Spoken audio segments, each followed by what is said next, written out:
Alright. Hello, hello, hello, hello. Let's move you Hello. guys. Oh, wait, Venti's not here. Where is my boy? I was like, why is Tabby all the way, like, in the corner? Because Venti's not here, that's why. She's always in the corner. Yeah, that's my home. That's where I stay. Tabby, you know you can come out of the corner, right? It's okay. No, I What like the it here. fuck? It's safe. Oh. What are you forking? What the forking? I am so disorganized today. That makes a few of us. I think I have to didn't- restart my laptop. Give me a moment. I didn't even realize it was almost session time until 4 o'clock when my fucking update the stream key alarm went off. And it's like, I have never not updated the stream key before that alarm until today. Damn. But then, like, no, my day is all fucking wonk right now. Wonk day. Wonk day, wonk day.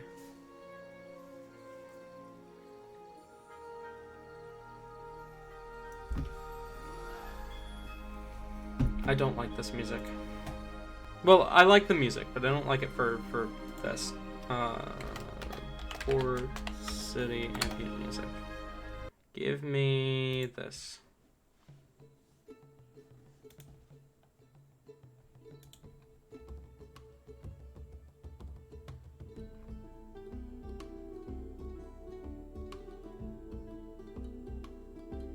I don't know. What do you think? Back. Sorry. Tabby, Tori, what do you guys think? It's alright. It's alright to me. What's up? No. Oh, okay. Fine. Why even ask us? Because you gave an alright answer. It wasn't, wow, this is the best music I've ever heard! Yeah, okay, we'll go with this one. Wow, this is absolute utter dog shit. Fuck you, I don't care about your opinion. If I cared about your opinion, I would have asked. Well, fuck you too, Talon. Alright, so! Last we left off, the party dealt with the Moon of Chaos awakening the beast within Hellebore. However, dealing with it was not as easy as normal. Because Hellebore broke out. She got free, and she caused problems. But, luckily, the hunters who had arrived, the harp hunters as they were called, to the scene were talked down, in exchange that you promised to speak with the head of APS and get the High Huntress, get the restrictions removed from her that APS placed on her. You then continued to travel south, where you arrived to the city of Dunem, and met a couple members of APS there. APS Chief Alchemist Rindal Devlin, a very familiar character, as well as a new chief, the Chief Druid Aconite.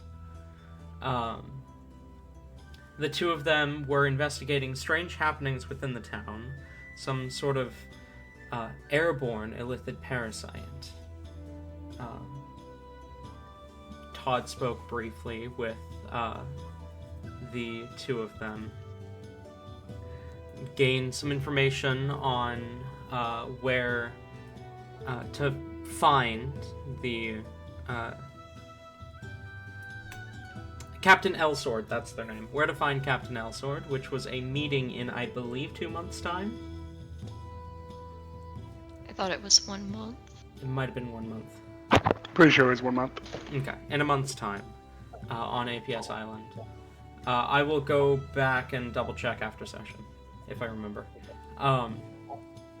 But then you found yourselves in the port city of Orituam. As the sun was setting, you found yourselves a place to stay for the night. And Rain had a strange dream. One where he met Nola once again, spoke with her, and she revealed to him that she seemingly had been speaking to a false version of him as well. As the false version of her that Rain believes he has been speaking to.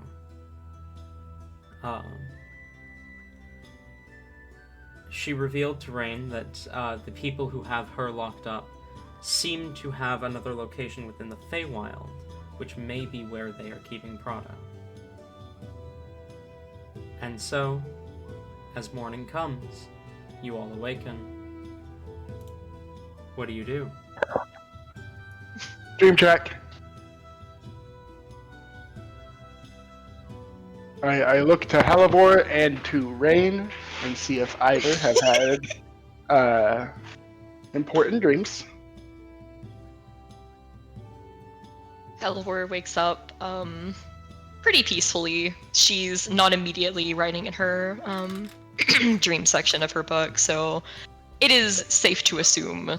Well, actually, no, she still does, because I literally said, like, she notates down everything, but, like, you can kind of tell by the way she's doing it, it seems like it was just a regular dream.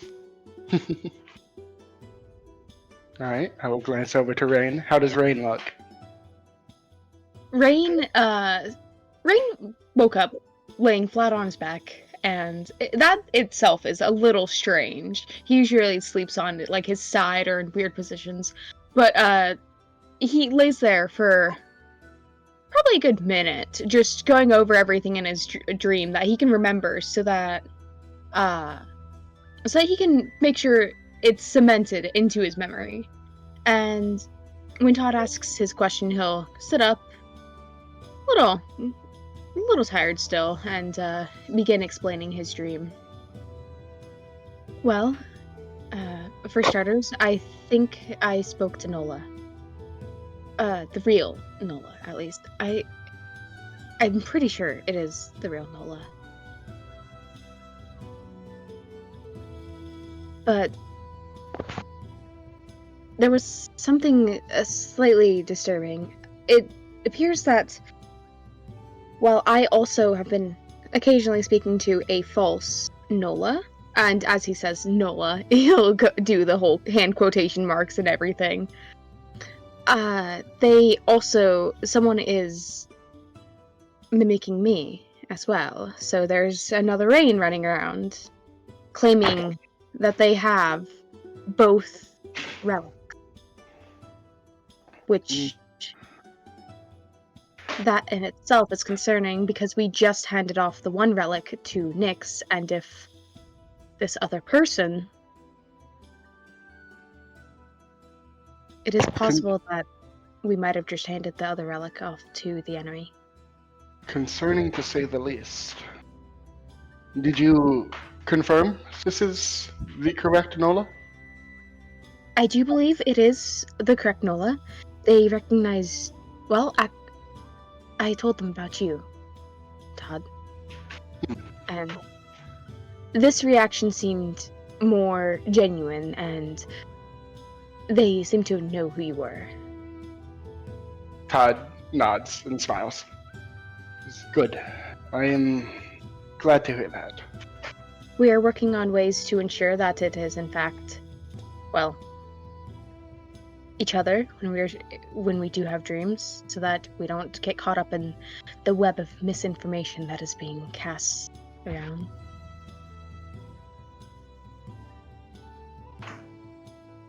And what about you, Todd? Did you have any interesting, well, not dreams, because, well, you don't dream, but events? Nothing tonight, no. Is that all you spoke to Nala about? Did she tell you where she was? Unfortunately, Nola doesn't believe it. The Shadowfell, the place that we went, right? Nola doesn't feel like that is where they're being held. And they're more likely... They're probably not the only person being held either. There's at least one other, oh my gosh, I'm blanking on the name. Prado. Okay, I was just looking at the notes.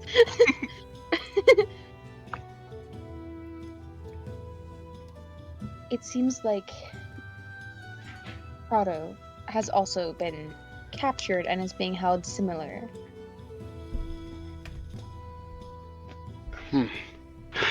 Todd looks concerned, like he hadn't thought of that, but then, like, that makes sense. Mm-hmm. Yes, I suppose they would have to have Prado as well. Are they being kept in the same place? No, separated. At least that is what is to be believed. And Nola was insistent that we get Prada at birth. Fuck! I'm going to butcher this name now. I fucked it up once. Prada. Prado. Fuck up this name now forever. The devil wears Prado. Oh my god.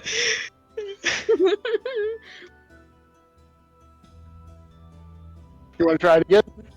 No. Move on. No, I'm moving on. Fuck Alright. that. Todd smiles at this a little bit, actually, and says, yes, that does sound like Nala.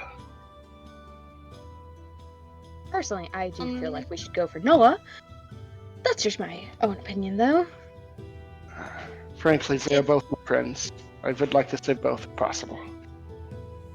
Nola will be able to hold out longer, but we have more information about Nola.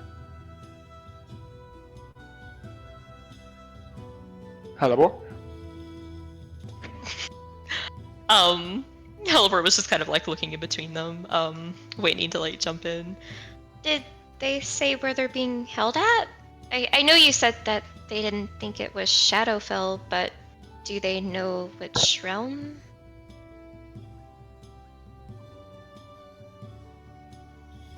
Rain thinks for a moment, and a series of emotions kind of goes through his face before he shakes his head. Unfortunately, they've got no idea exactly.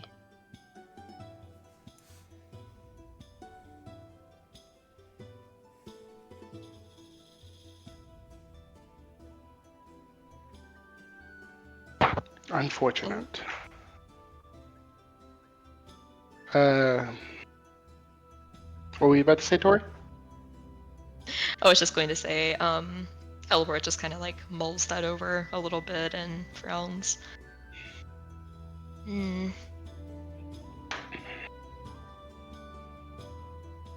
Did you not get any idea from what you saw?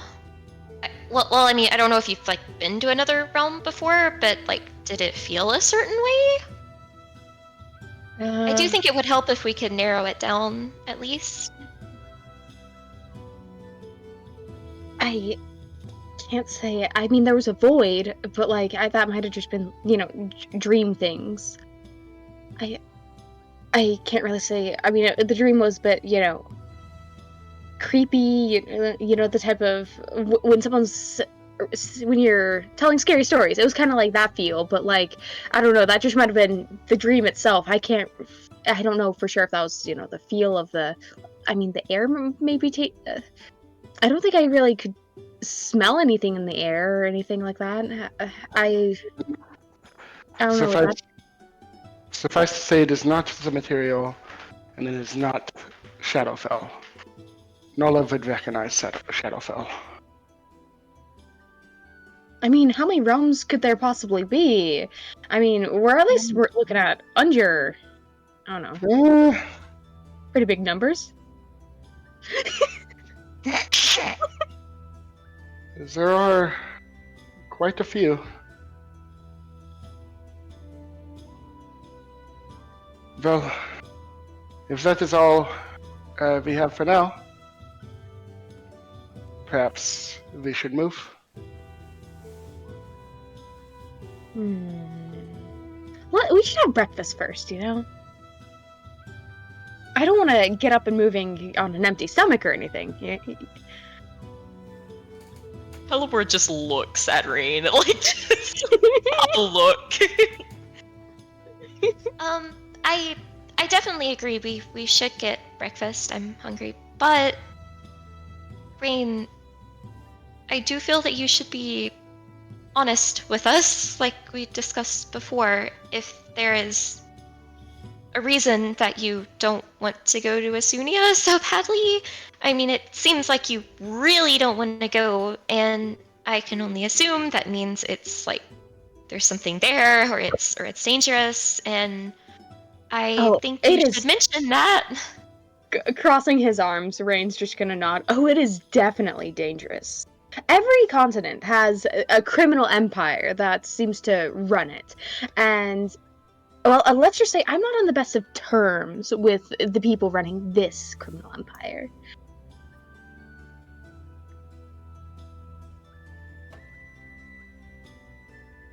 Maybe you should just try to lay low and not draw attention to yourself? Helibor gives like the most hopeful look. I do suppose that would be a wise decision. Alright, I'll see what I can do to come up with a disguise. New audio device detected. What the fuck?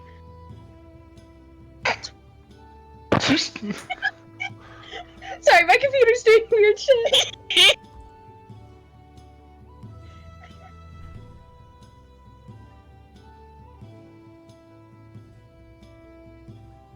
In the meantime, let's go get some breakfast. You know, we can maybe get some disguises, and then, you know, we'll be on our merry way.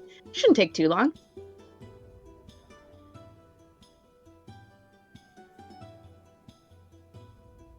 Alright. Is disguises necessary for you? Oh, probably, I would say, yeah. Can't you just look like other people? Oh my I god, mean, the you, dogs you are did barking. that with Todd.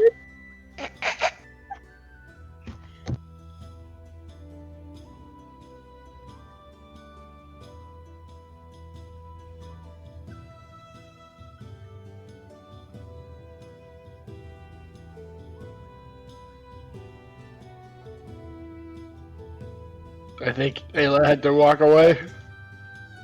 Yeah, did you not hear her? I barely heard it. Silly. Okay, I'm back. Sorry. Fucking door-to-door salesman. How's my day? Hate him. Anyways, to the Todd comment, Rain will just kind of shrug a bit. I mean, it's not exactly a permanent thing. It is a magical disguise. You can see through those if you know the right tales to look for. So maybe it's best to get a more physical, material disguise.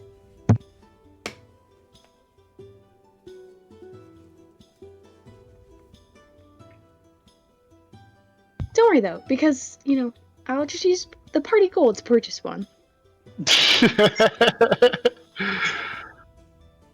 Right. Well, in any case, best be off then. We off. We off then. Where are you off to? I don't fucking know. Probably downstairs for breakfast. Am I in charge of where we go? That's a terrible idea. I was asking all of you, not just you, Tabby. Downstairs for breakfast. Tate's still in the row 20. Like it shows that he is online. Mm-hmm. Am I in the roll 20? Yes. Yeah, you are. That's wrong. Wait, no, you're not. Did it just kick me out? No, I didn't see you there. I thought you were, but I might have been wrong. He's just silly. Oh You are yeah, now, no, though. you weren't. Now you are. Okay, so you're heading downstairs for some breakfast. Radio? Yep. All right.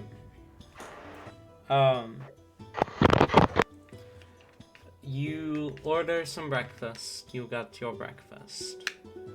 I think we can kind of hand wave that a little bit.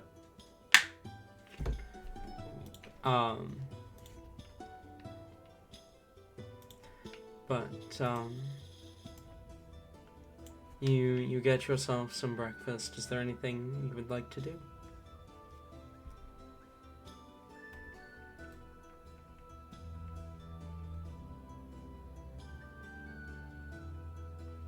I guess we're heading out to shop for disguises. Yeah.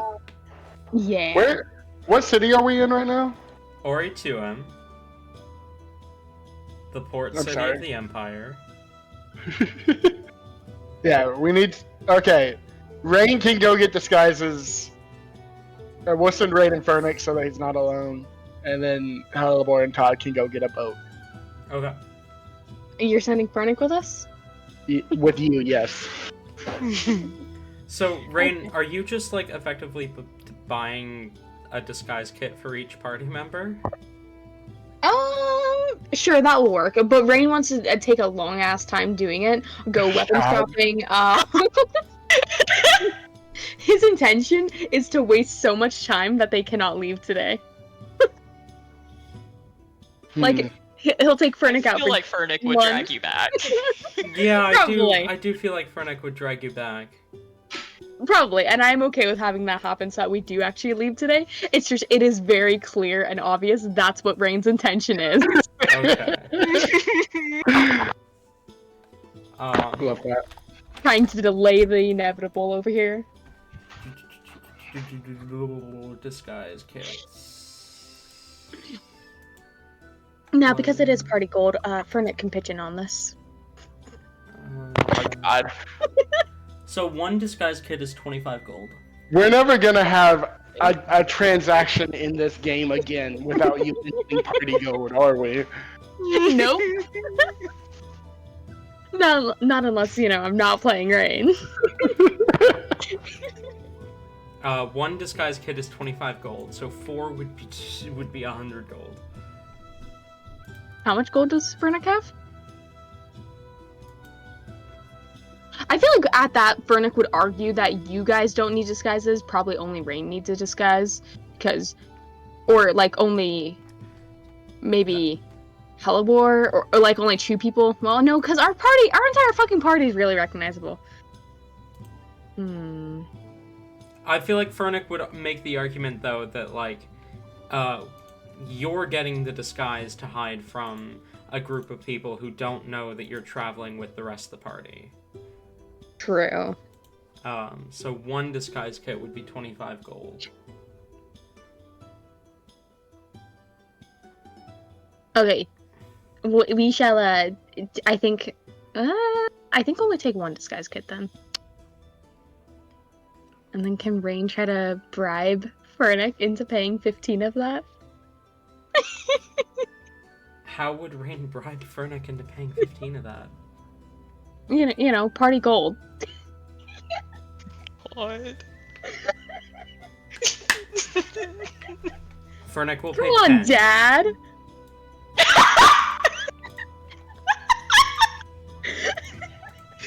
Fernic will pay 10, you will pay 15. I see Halibor's the favorite child here.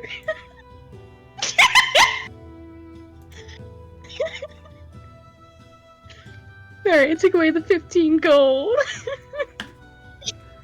You can add a disguise kit to your inventory.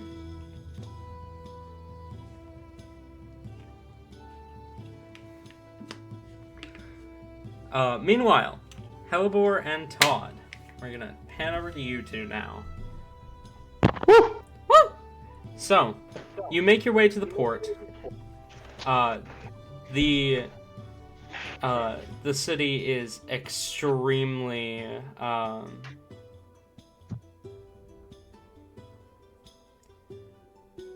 extremely active. Sorry, I fucking zoned out.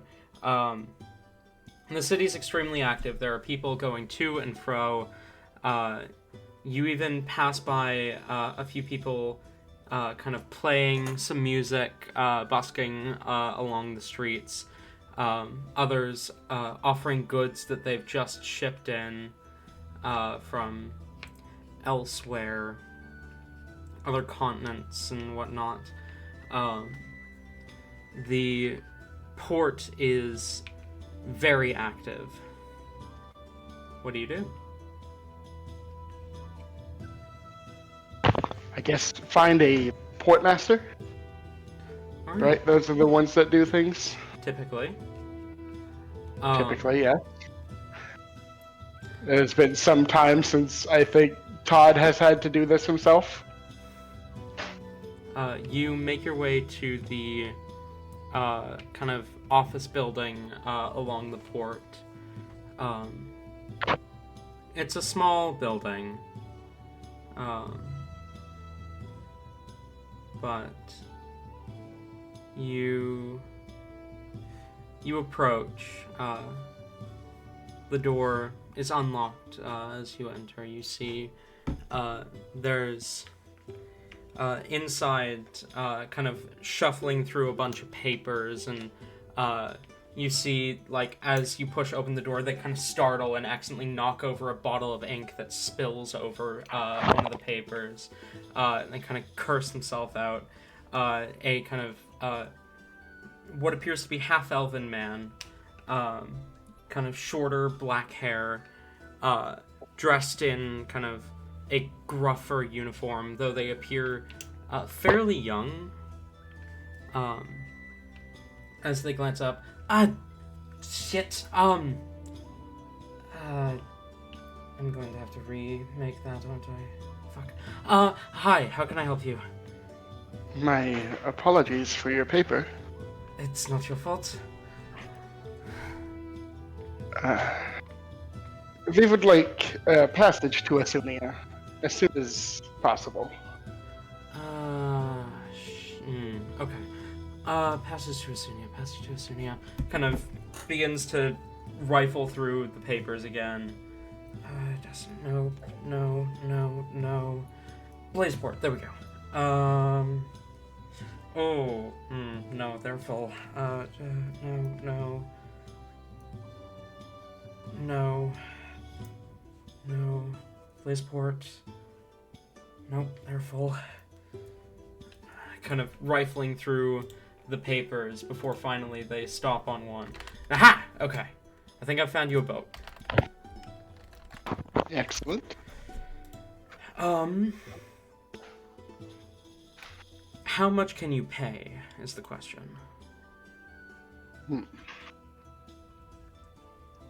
How much would you be asking for? Well, let's just say you're lucky you got me and not my old man.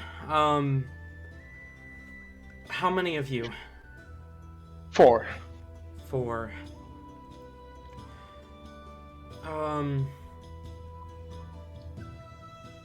I'd say that would probably come out to about 20 gold on my end, and then the captain's gonna charge you another 5 per person. So 40 gold total. This is doable. My old man would ring you for everything you're worth. I appreciate that I got you instead. Yeah.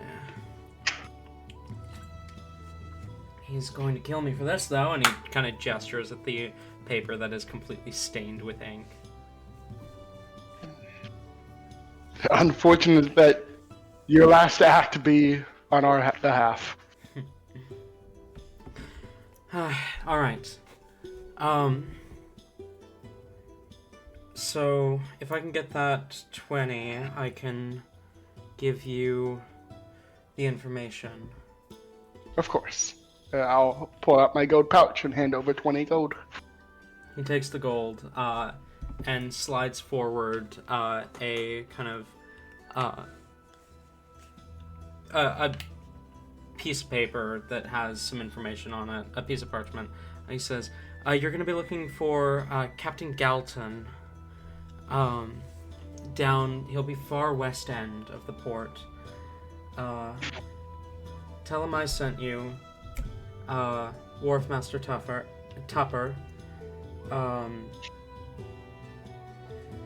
And he should have room on his boat unless he's taken on more illegal passages. Which will not be the first time if he does." I pray that he hasn't, then. I do too. You'll need this. And he kind of slides a small signet across the table. I'll pick it up. That's just proof that you paid for passage. My gratitudes. Hellebore? Yes. We leave. Alright. Elabor will gonna do like the slightest bow to Todd. Thanks for paying for it, Dad. I appreciate it. It is no bother. You make your way towards the west end of the port, I assume? Yeah, of course. Alright. No, I'm feeling east, actually. I feel like the plot calls eastward. Sounds where it's at. You make your way to the west end of the port. And as you do, the further west you go, the shadier it seems. But you do see, you do come across a ship that is currently completely docked. It is called the Shadow Wave. And you can see there's this, he appears to be a human man in kind of a long overcoat. He's got pale skin, an eye patch over one eye. And you see he's kind of barking orders in Zemnian to a few people who are taking boxes up onto the ship.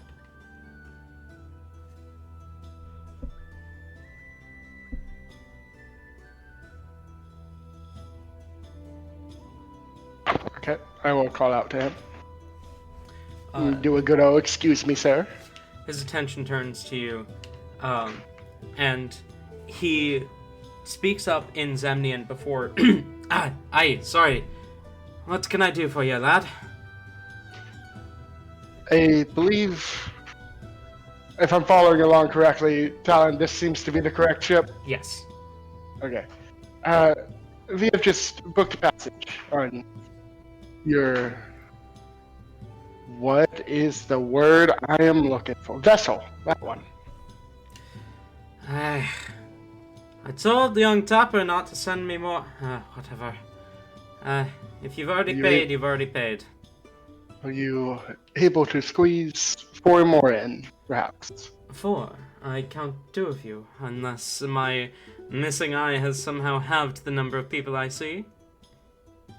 We have 2 more who are still within the city. Aye. Well, we leave at sunset. I'm Captain Galton Reeves. A pleasure to make your acquaintance. Todd Devlin. And I'll extend a hand. The captain takes it and gives you a hearty handshake as he says, a word of caution. My ship tends for some rockier waters. I will be careful, then. I appreciate the warning. Aye. Now, I am certain Tupper mentioned a charge on my end, yes? Indeed. And I will I go ahead and dip into the party gold. And give... hold. Go on. Firstly, I am a man of honor. I do not charge until we have arrived at the other dock. Oh. Secondly, there are some things you can do on board the ship to waive that fee entirely, if you wish to instead offer your hand in getting us across. I fear sailoring is not my forte. However, I will ask if the others of my party are capable. Aye. Well, make sure you're here by sunset. We're leaving with or without you. Noted. Until we meet again, Till we meet again, Mr. Devlin. I'll walk off. Alright. Towards the city, time to drag Rain.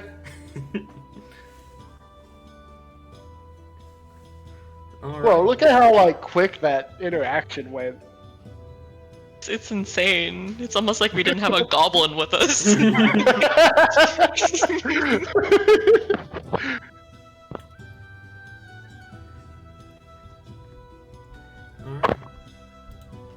On the way, Halibur will probably do some light shopping, any cool fruits or candies, anything like that. She'll probably just do that on the way. Alright. Because Ayla said she'd be right back, do we want to cover any interaction between Halibor and Todd? I don't have anything in mind. Do you, Tori? Not anything in particular, no. Just some good old-fashioned shop and talk. Halibur will probably buy a few seemingly random knickknacks, run off and then bearing gifts to Todd randomly. Adorable. Perfect. Mm-hmm. I love them so much. Go ahead and roll an investigation check to see how quickly you find Rain. Oh boy. You know I'm so good at those. Mm-hmm.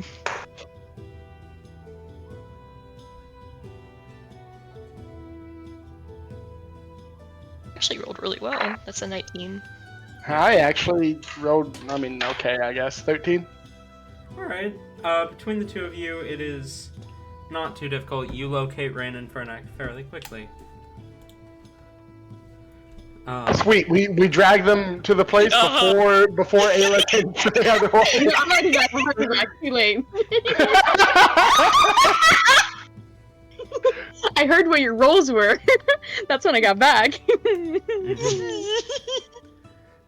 So, as Halibor and Todd locate Rain and Fernac, as Rain is dragging Fernac along to another distraction.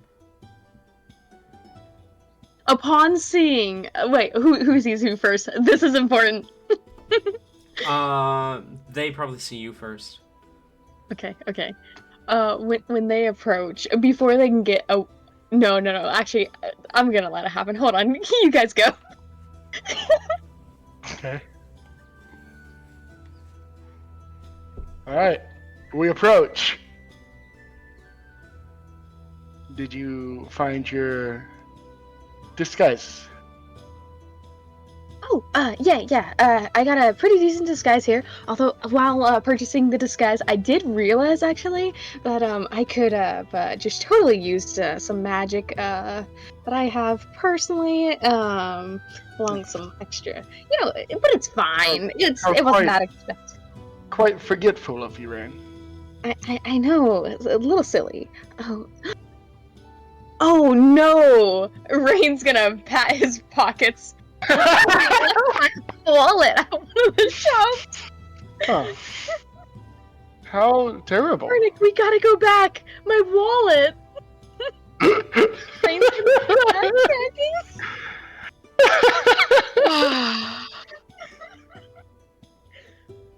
Halibor like completely falls Uh. for it, like look of concern, like oh no, Raid.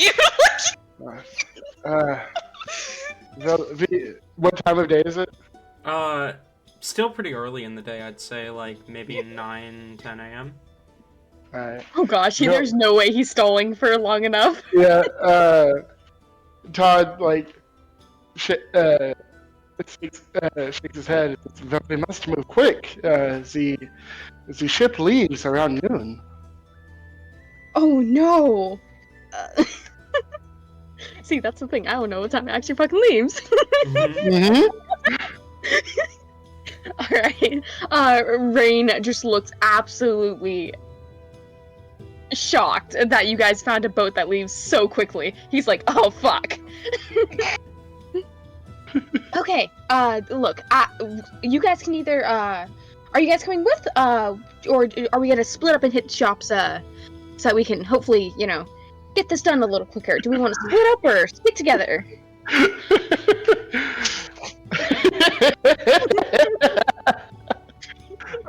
Perhaps if we were to summon Harbor could help us. Oh, Harbor's, busy visiting family today, actually.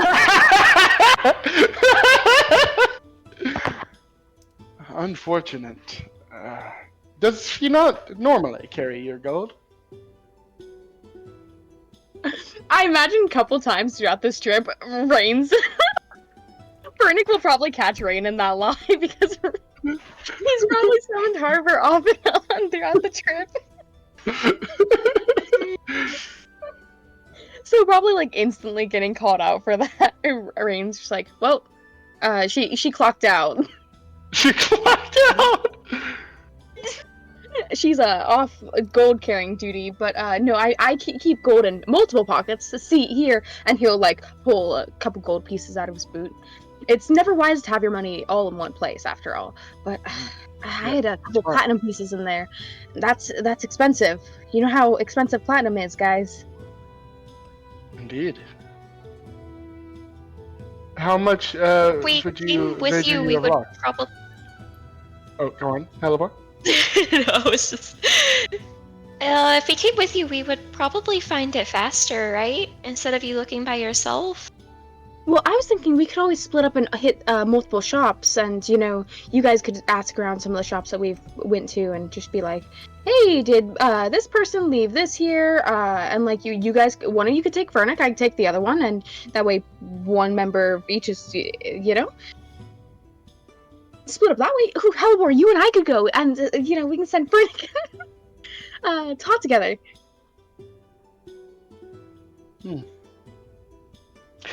I think amusing, but no.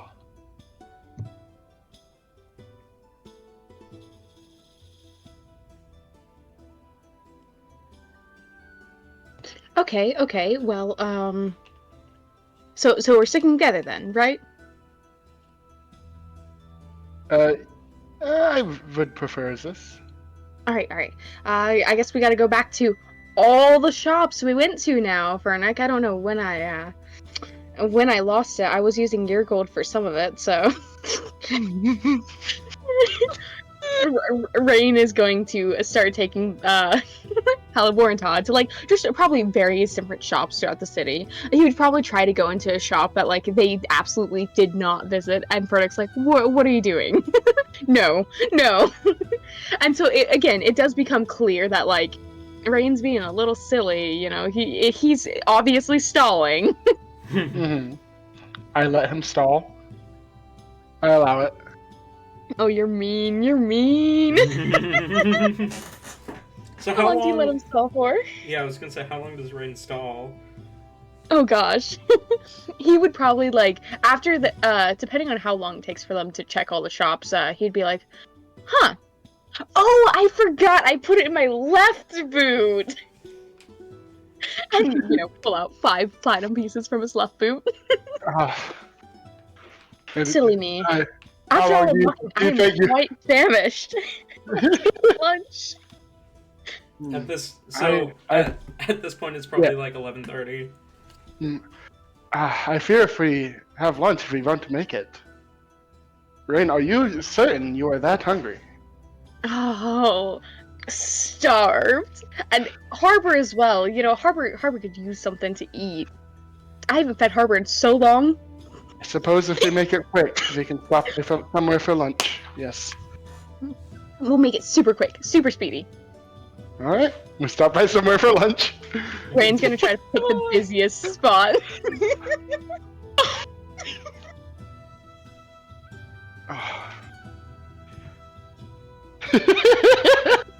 You guys find an extremely busy place to get some Right. lunch. You are certain there's no such as Quickers in this? Rain is caught on by this point, probably. The fact that Todd is just fucking with him. Because this is too obvious. Yeah. Todd is letting this happen way too much. So Rain's, oh gosh, let me make a stupid check real quick. Because I feel like Rain would probably Rain's smart enough to probably clue into the fact the boat leaves later. We gotta stall way longer. Okay, that's a pretty good one. Rain is suddenly like completely suspicious of this. Should I roll a deception, maybe? Ooh. Yeah, go ahead. Yeah, go ahead. All right, let's see it. I feel like all of this is just completely swooping over Helibor's head. Like, she knows there's mind games going on, but she is not keeping up. Rain Okay, and I don't Todd know. are playing three-dimensional chess, whereas Hellebore and Ferdic are playing checkers. My deception is pretty good. That's a 24. Ooh, 24. Okay, I would say that he doesn't know like exactly what's going on. He's just suspicious the fact that Todd is letting this all just, you know, maybe it's a good day or something. I don't know. Maybe the information for that he gave about Nola. Yeah, I don't know. I'm distracted. I feel good knowing 2 of my friends are alive, even if they are getting tortured. Yeah, horrendously, and have been for a while. Great feelings. Alright. Midway through the meal, Rain's like, I'm gonna run to, like, as soon as they get, not even midway through the meal, just like as soon as they get like, whatever food, Rain's like, oh, I'm gonna run to the restroom. I'll be back, guys. Oh, okay, I will, Do you want to take this to go? yes, we really should be heading out quite soon. Alright. Here, far be it from me to deny you your privacy in the restrooms. Allow me to go to the dock to confirm our boat, and you will meet me there. Yes. Oh, sure. Sounds like a great plan. I can even put on my disguise while I'm in the restroom. Yes. Fernick, stay with Rain. Hellebore and I will go to the docks again. The moment you leave Rain and Fernick alone, Rain's just gonna look at Fernick, Toodles, go to the restroom, summon Harbor, put on this disguise, fill in Harbor on the plan, and then debate with Harbor whether or not they want to try to sneak down to the boat and cancel the ship.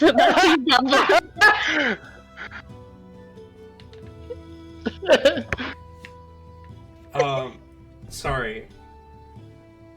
And what? Cancel the ship. The payment on the ship. That Todd, Fernick, and Rain's gonna talk with Harbor, see if it's a good plan to try to go down there, find whatever portmaster they might have booked ship with, and just cancel our passageway onto the ship.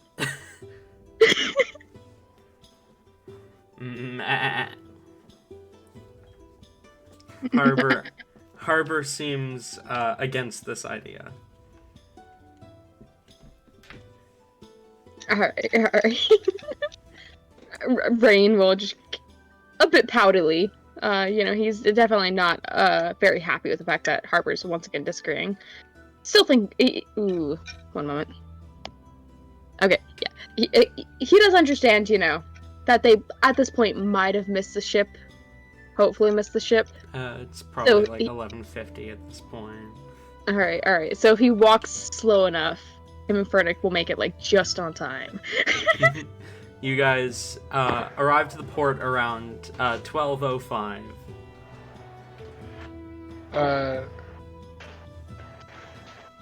It's my turn to stall a little bit now. Yes. As we go to the port, I will just take Hellebore and go to the candy shop. Guys, get some candy for Hellebore. Fuck yeah, candy shop. Are you sure we're not gonna be late? Have you seen Hellebore in a candy shop? We'll stop and get some candy, and then we'll go and get some more silver chains, the strongest we can find. Didn't you guys do that last time? Did we? You did. All right, fair enough.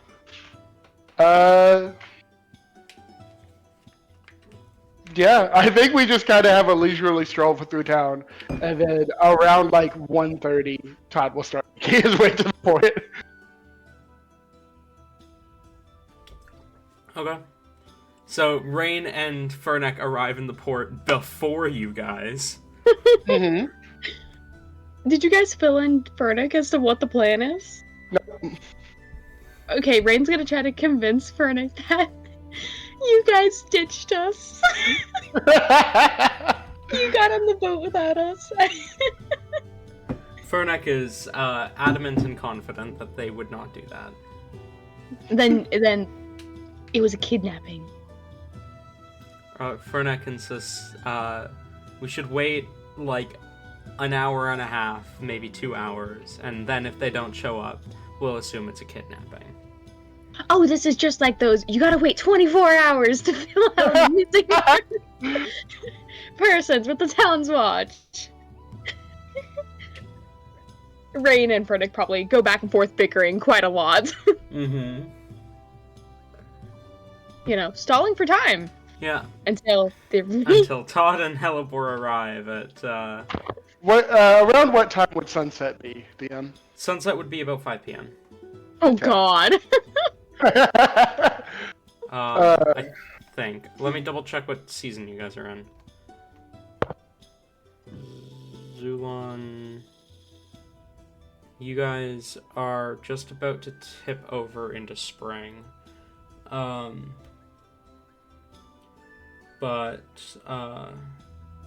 Yeah, so sunset would be like 5:30, 6 p.m.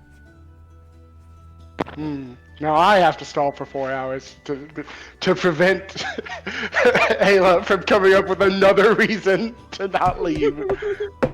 Todd would just say, unfortunately, when we arrived, the ship had already left, so we went back into town to look for you. We must have passed each other. Oh, we must have. Well, What a shame. Indeed. Perhaps we should find somewhere to stay for the night, then somewhere around the port, so we can leave early in the morning. Are you sure that you don't want to try to get another ship? Are all the ships filled up? The portmaster was quite clear as this was the last one available for tonight. Oh. Huh, guess they're pretty busy. Must be that type of season. Indeed. Is there an inn near the port? Yes. Honestly, probably the inn you stayed at the previous night. Mm-hmm. I'll lead us back to the inn, and around like 4-ish, I'll regather the party and say, good news. I was able to speak to a captain and secure a ship last minute. It leaves in about an hour or so. Let us go.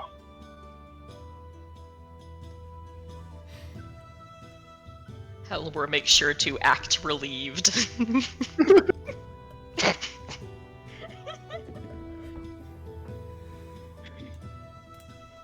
Rain looks like he has a counter argument, but like I feel like he gets shut down by Fernick immediately. Yeah, Fernick is done playing this fucking game. Fernick is done with the mind games. Because Rain is the type of person to keep going on. Furnick will shut this shit down. Mm-hmm. All right. Assuming Rain can't come up with any more excuses, we head to the dock. You make Oh your no, way. Rain has excuses. Do you make your way to the dock? Yes, because I, as a player, don't want this to go on forever. Rain would try to make this go on forever. I specifically did not include Asunia in the title of today's session, just in case you guys didn't make it there today. Oh, well, hold on. If that's an offer, DM. No, it's not. Pretend I didn't say anything. Are you sure? I can make a stall. Hold on, let me just have Rain attack a town guard. You make your way to the port. You see Captain Galton Reeves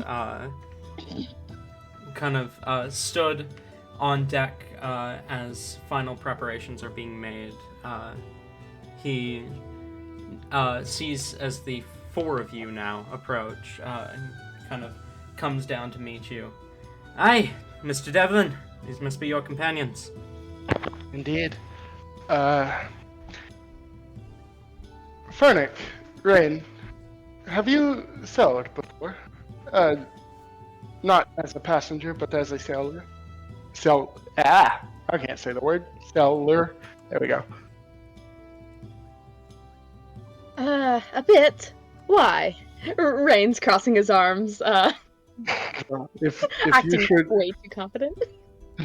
if you should like to reduce your amount on the party gold to be paid here, you may work on the ship. What, jobs do you got? Eh? Well, we could use someone who's, able to tend to the kitchens.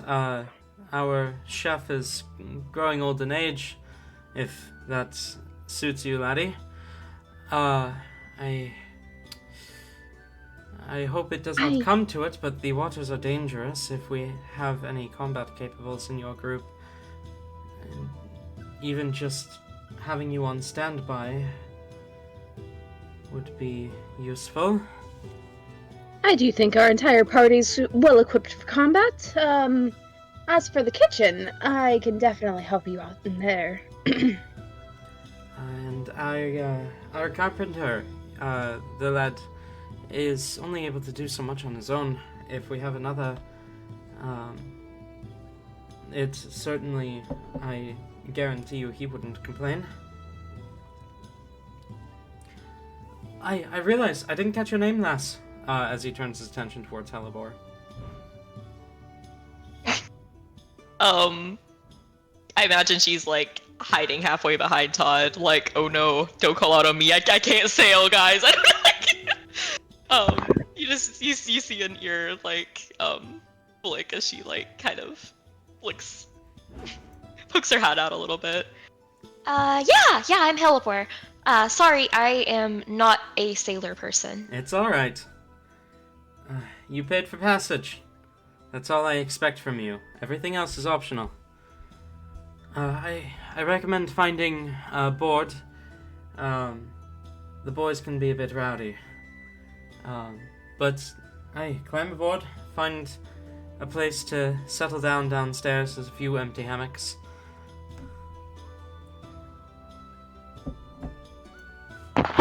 Alright. Todd will climb aboard and find a place to settle down downstairs with a few empty hammocks.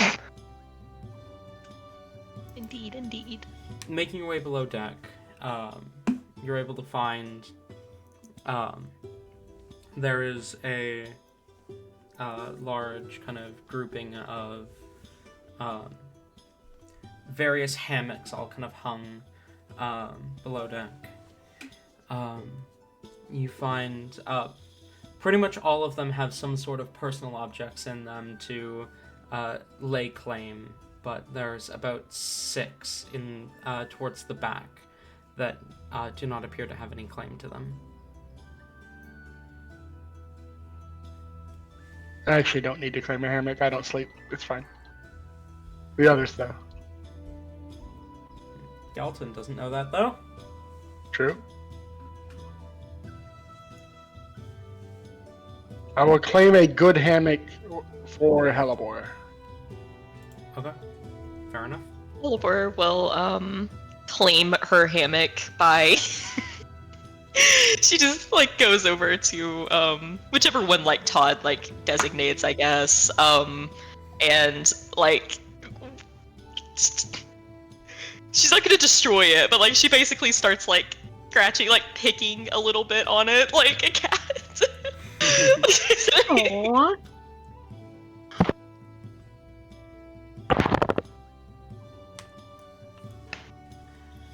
Adorable. Hellebore is adorable. Indeed.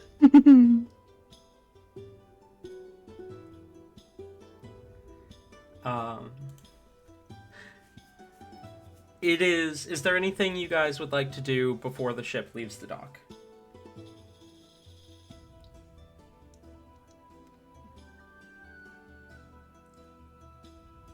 Hellebore would just like kind of quickly like look up to Todd with a little bit of a concerned expression.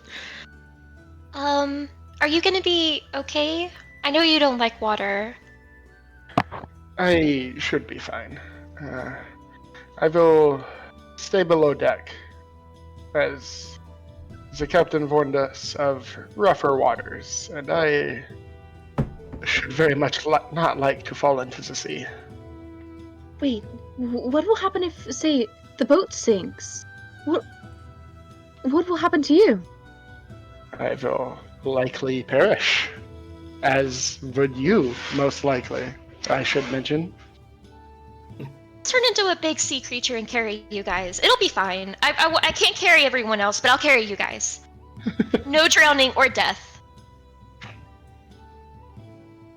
Yes, I am sure this would be the outcome.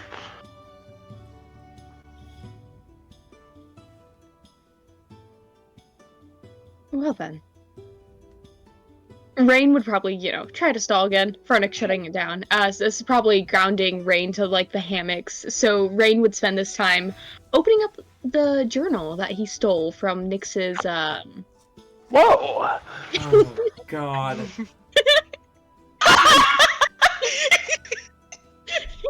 Forgot I had that, didn't you? Mm-hmm. Oh, God. Rain's Okay. gonna open up that journal from the chests that he robbed Right, and okay. just start reading that. Fuck. Let me check my notes, hang on. Sorry. No, you're fine.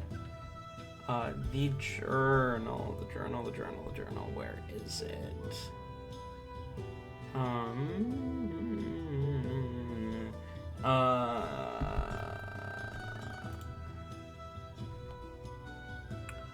Well, I try and find that. Is there anything the rest of you guys are doing?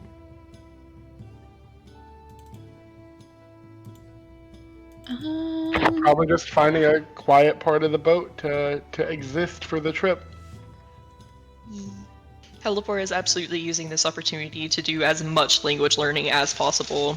Like, she is getting her lessons in. This is the perfect time. Okay.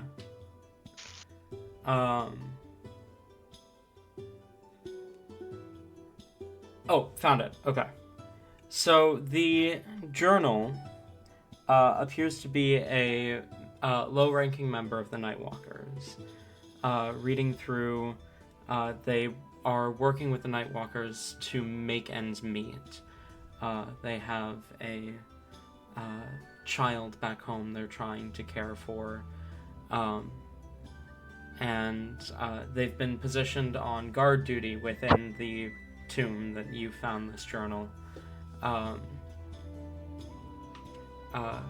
The last entry reads, Head Damus Nex says we need to hide within the headquarters.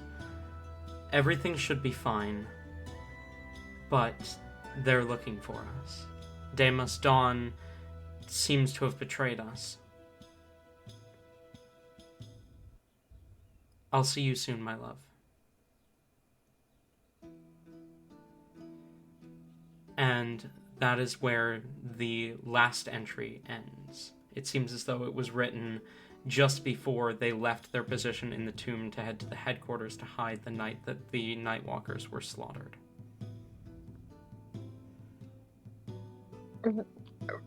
Rain probably comes to the realization that, well, yes, he himself was not originally blaming himself for what exactly happened. Nyx is very clearly blaming him for everything that happened.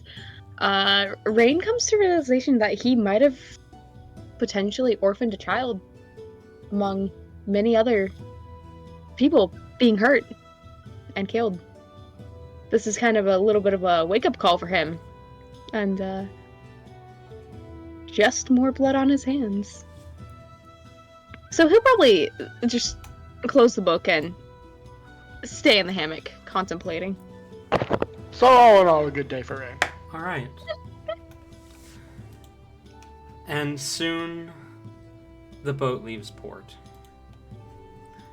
Sailing off into the sea and making your way to your next destination, the city of Blazeport in Asunia, the Cursed Land. As you find yourselves on sea, the waves are rocky, storms in the distance. You hear talk among the crew that the gods are angry. Prayers to Oshana for safe passage find themselves thrown around the ship.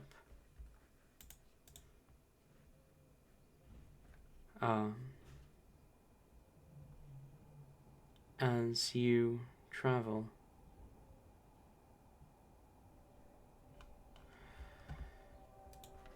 is there anything you'd like to do on board?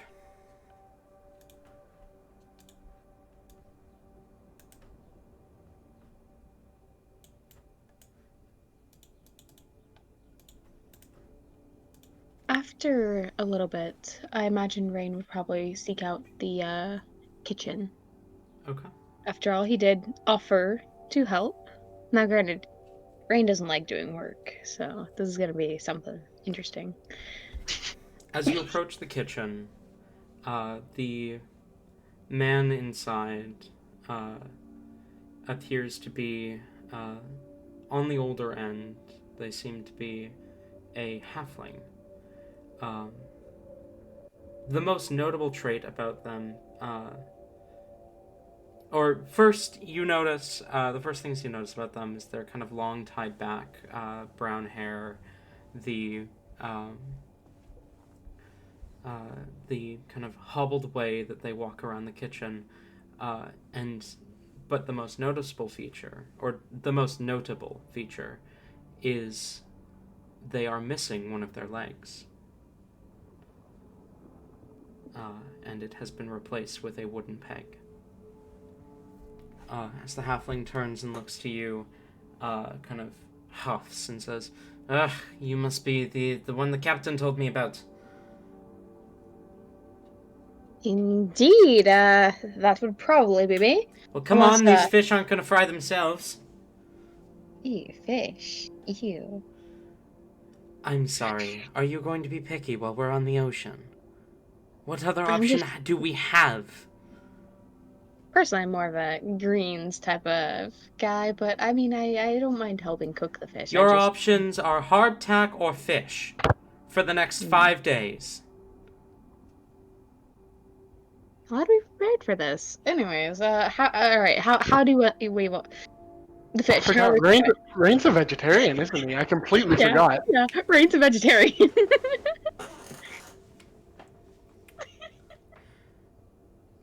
We fry them. It's not complicated. All right.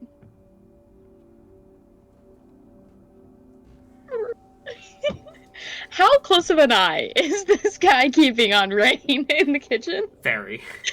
Okay. He's basically doing everything for him, because every time Rain does anything slightly off, he's like, no, it's this. You gotta do this.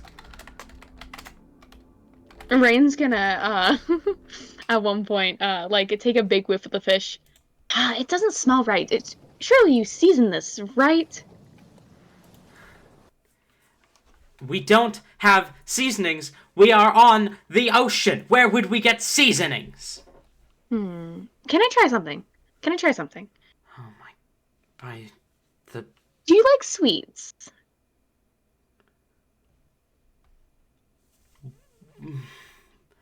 What? Rain would like to take a bit of fish, and he's going to kind of cast presentation, and he's going to make it taste more like honey, and he's going to hand it over. What did you even do? Don't... Just trust me. I don't trust magic. What did you do? You're not going to poison me, are you?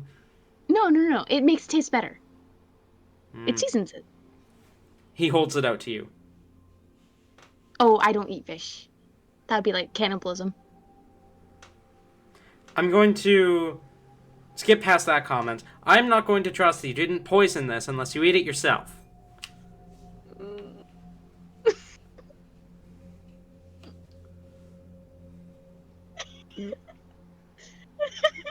Rain, I did not survive this long by letting people do magic voodoo shit on me. Okay. Is it okay if I spit it out, though, afterwards? No! Some poisons have to be completely ingested.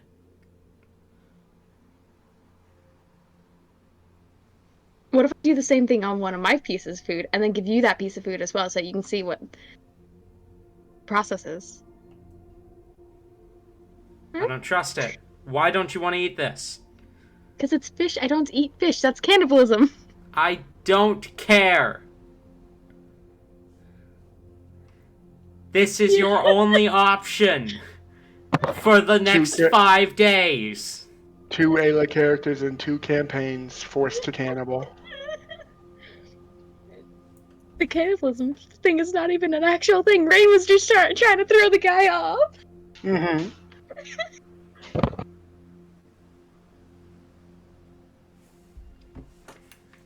Your options are this and hardtack for the next 5 days. Got it? I don't need to eat that, though, to survive, though, so it'll be fine. I'll be fine. Everyone needs to eat. I don't give a shit if you're an elf, if you're a dragonborn, you're a fucking human, a furry, I don't care. Alright. Why don't I just give me a piece of the hardtack? Okay, I'll. No. The fish. You did it to the fish. I'll do it to hardtack. You did it to the fish. Eat the fish. Oh gosh, Rain does not. Oh gosh. How persistent is this man? He's very persistent. Rain is very persistent not to eat the fish.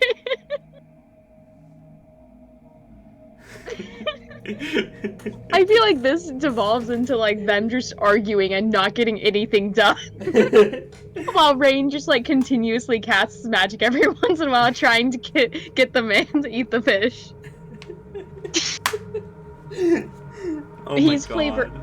He's flavoring all the fish to taste like cinnamon rolls or just like honey, just like something that fish will never taste like. About an hour into this, the door opens and you see the captain poke his head in and say, "Hey, how's dinner coming along, lad?" The chef turns around. Try this. This guy's trying to poison me! I just don't eat fish. Please, will you try it so that you can see that's not poisoned? He kind of glances over to the chef. It's poisoned, I'm telling you. He won't eat it. That's because I don't eat fish. The captain kind of glances back and forth, looks at you, and says, "Okay, lad, I didn't catch your name. I'm going to have to ask you to step out of the kitchen for the rest of the journey." Rain is going to give like the most like heartbroken look. Whether you actually poisoned it or not, you have clearly caused issues. You've caused a major delay. The boys are going to be very pissed that they are not going to eat on schedule. Alright. Right, Rain will just like nod understandingly. I am sorry about that. He And also he's gonna did leave his his weird pampered... voodoo magic shit on, like, all of the fish.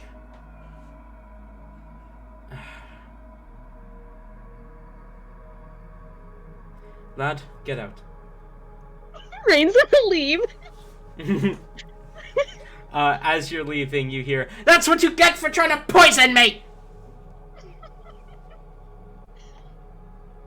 Now, to see if they actually serve the sweet fish, if you will. Sweet fish. The Swedish fish. Oh my gosh. You created Swedish fish.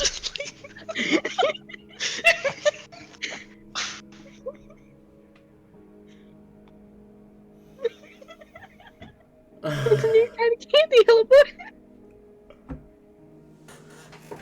What are the rest of you doing this first day on the sea? I jump in the water and die. No.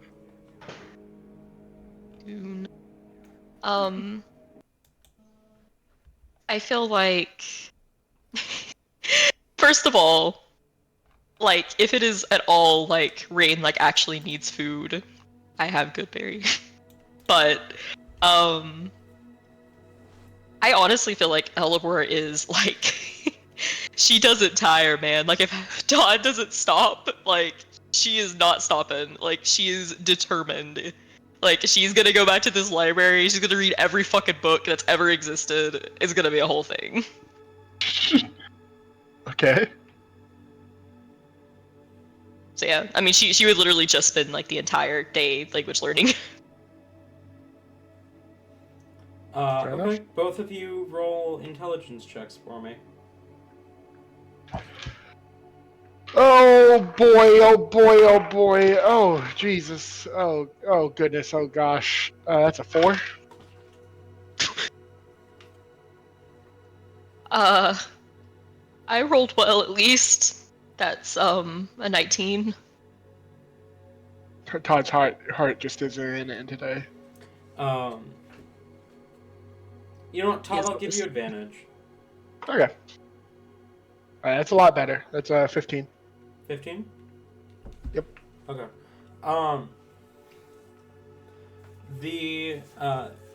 And you're spending literally the entire day doing this? I mean, neither of us can help that much, so I guess so. Fair enough. Yep. You guys...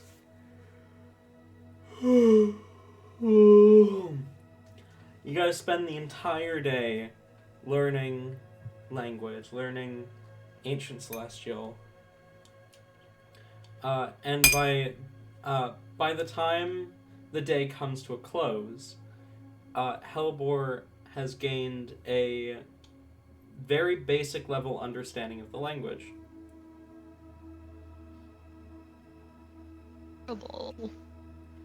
Helbor can actually have brief conversations about the weather. Whoa! Oh. Rain, after you get kicked out of the kitchen, what do you do? Rain's probably gonna venture around the deck, trying to mingle with the crew, if you will. He wants to get information on these people. You know, they're gonna be on this boat for a few days, so might as well try to make some friends and enemies. The crew mostly tries to avoid you. Rain's going to be like a persistent puppy.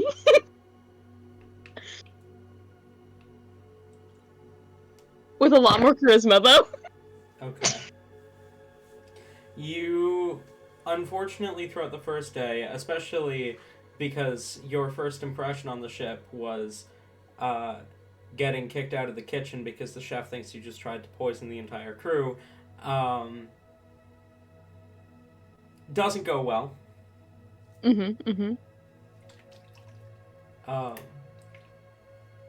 As the day comes to a close and the night falls, the ship continuing to move. Question. Yes. Do they serve the tainted fish? No. Fuck. Tainted fish.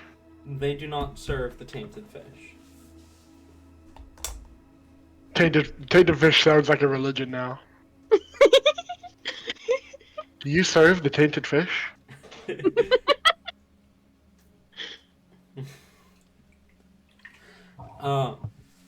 As night falls, the storm above is still heavy. And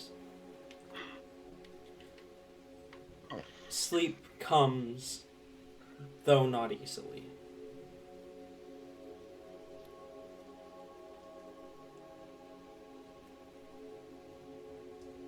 Morning comes shortly thereafter. Day 2 of the boat. Is there anything you want to do? You know, I think I'm gonna be spicy today and teach Hellebore some language. Oh shit. You're really mixing it up. Crazy. Huh? Daring today, aren't we? Yeah, daring today, aren't we?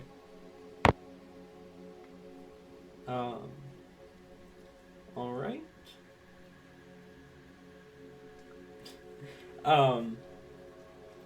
What about Rain?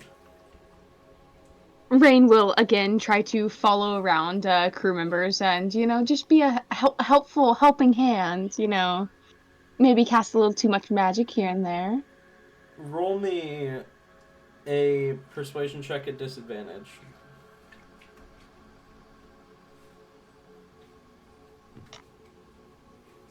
Okay, the first one was... Oof, okay. Persuasion plus 5. Okay, so that's still not bad. That's gonna be 13. A natural oof.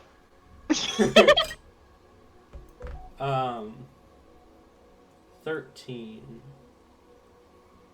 And this guy's not even proficient in persuasion. You eventually convince some of the crew members to stop trying to walk away from you and actively ignore you, but they don't really warm up to you.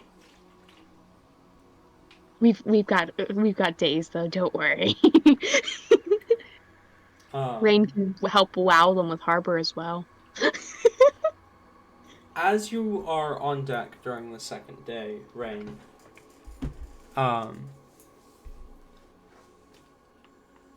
you hear a voice call out from the crow's nest. Captain! I see the ship of rats to starboard! The captain immediately calls out, then we steer away from it. We cannot afford to engage right now. Yes, sir. The ship of rats? Yes. My God, no! Huh. Rain is going to... He's gonna just ask, what do you mean, ship of rats? Well, if it isn't the consequences of my own actions. There's no consequences here. The captain speaks up and says, I suppose you wouldn't know, huh? Not all that long ago, a merchant ship was making the rounds when suddenly, seemingly overnight, the entire crew died. Was replaced by a one-man crew. A woman, I think.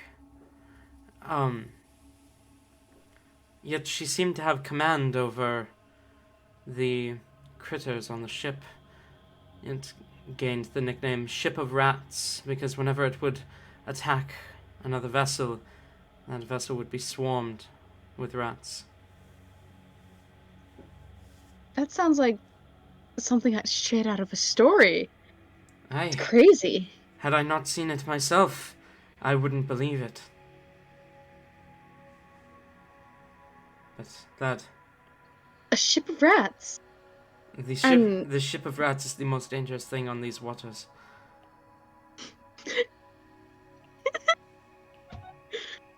We just created a BBG for another.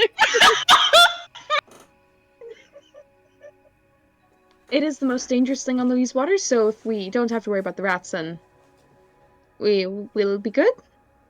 Aye. All right. Well, don't worry. My bargaining skills are cool. Something to be admired. So if we do run into an issue with those rats, just let me talk to them. I have a way with the animals. And he'll tap his foot, making Harbor appear. He'll just go, wink Harbor. He kind of glances between you and Harbor and he says, I appreciate it, lad, but those rats do not listen to reason. They have encountered druids and slaughtered them all. Not quite a druid, but I've had my fair share of rat encounters. Just if push comes to shove and they do try to engage, I can help. Lad, leave this to the professionals.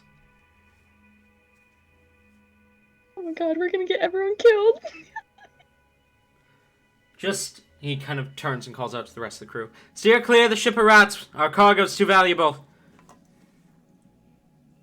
Rain's eyes sparkle at the mention of our cargo's too valuable. Rain knows what he's gonna be doing for the next couple days. Oh god. You made the wrong choice of words, Talon.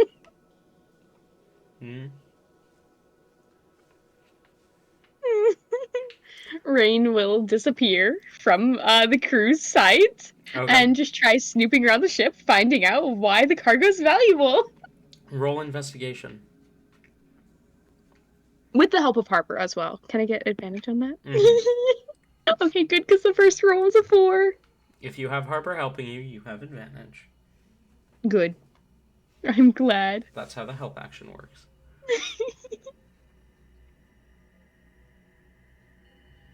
Okay, it's not too bad. It's gonna be 16. I rolled bad and not so bad, but not great. You find your way to the cargo bay, slipping in unseen, and begin to search through. You, as you're flipping through, searching through the cargo bay, it seems pretty standard.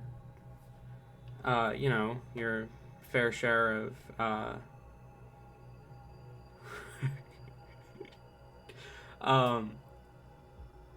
sorry, hang on. I'm just laughing at the conversation going on in Breno's general right now. Oh no. Anyway, so, it's kind of what you're used to seeing in cargo transports, some drugs, some golds, jewelries, and then you realize, wait, hang on, that's not a normal thing to transport. Wait, hold on. I'm so sorry. Can you please restart that? I was reading the Rainhouse conversation. As you sneak into the cargo hold, you begin to search through the cargo, and what surprises you is how normal the cargo is. Some drugs, some jewelry, and then you realize, wait, hang on, no, that's not normal. I'm just used to this because this is what I trade in. Oh fuck.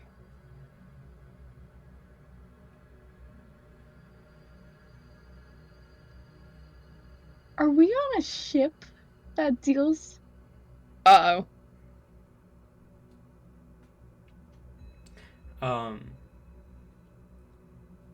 You then hear a click behind you.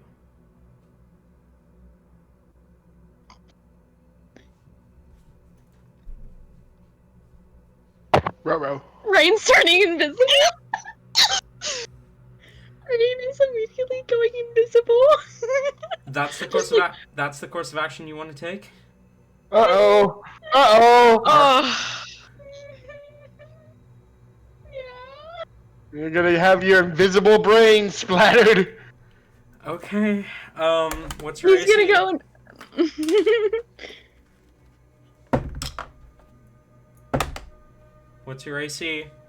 12. Okay. Why do you say that so like, oh, it's a 12. They can't hit. You. Gosh. That's max damage. You're going Oh my to God. take 12 points of piercing damage.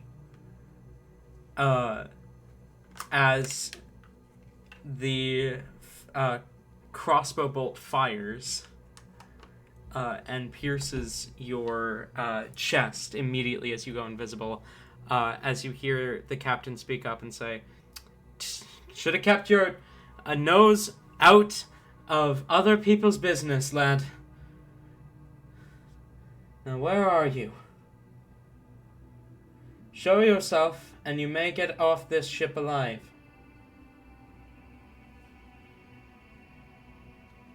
We're hiding, or like Rain's gonna try to hide around the cargo, but he's gonna also try to call out. How do I know that you'll let us go? I'm a man of honor and a man of my word.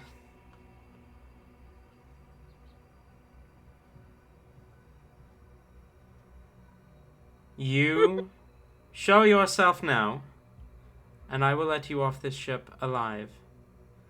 Regardless, your friends have seen nothing.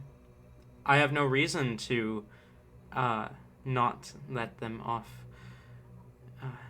From what I understand, I think they would be all the better for losing the burden that is you.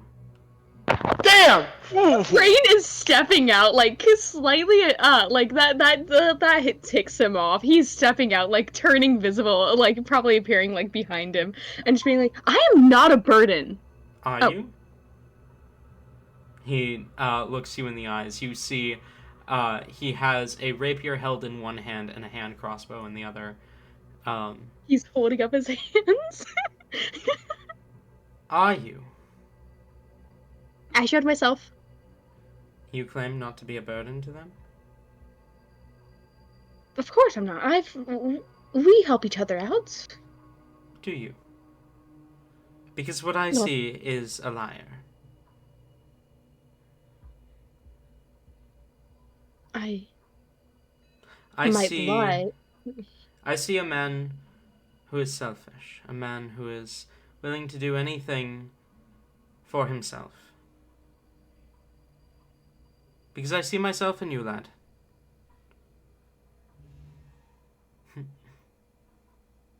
I started this journey just like this.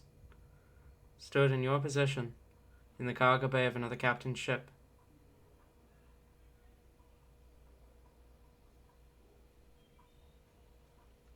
I know you, lad. Because I know me.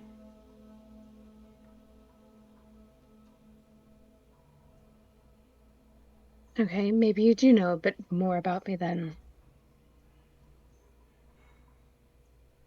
Well, you've got good sense, but I'm not gonna snitch. Good. We can continue on the rest of this ride like normal, right? I didn't steal any of it, so like it's not like I'm damaging your profits or anything. Stay out of the cargo bay and you have a deal. Very well then. Good lad. And I be guess. more careful next time. You left the door open. Oh, right. If you're going to try and sneak around, don't leave any trail. Eh, lad? Right. Rain's actively bleeding. That took of damage. You're going to want to look for the boatswain. She can patch you right up. Assuming you don't want your friends to know that this happened. Probably not. That they're kind of a protective lot. They might I don't know. That's a good land.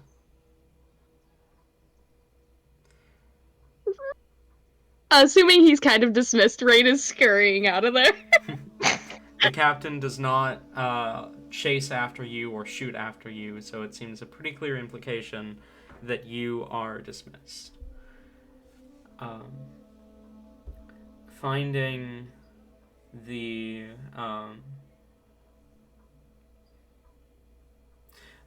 finding the boatswain in question, she pulls the bolt from your chest, quickly disinfects the wound, which stings, and kind of says, "What did you do to piss off the captain this bad?"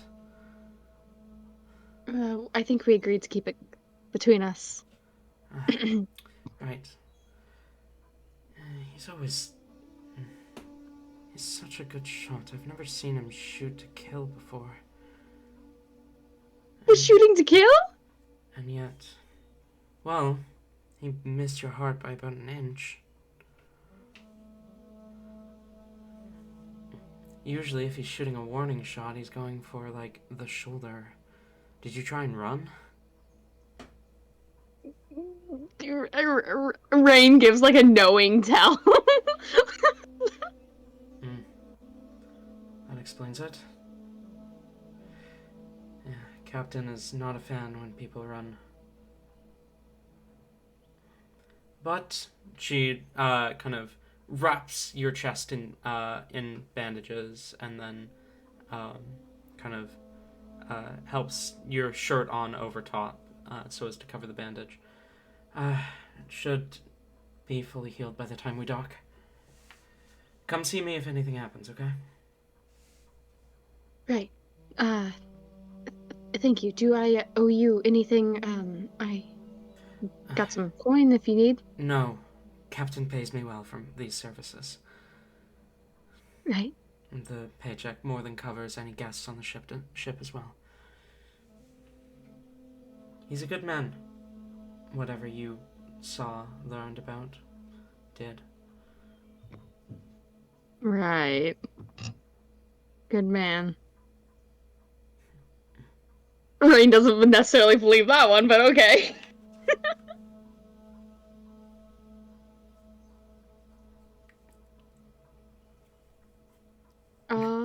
Rain will... Rain would honestly, like, try to stick around there for a little bit. Just, Rain's new intention here is to avoid Todd, Fernick, and Hellebore. Because they're on the move. They're like bloodhounds. Almost like one of us can smell blood or something. It's sort of two of you. Yeah. Yeah.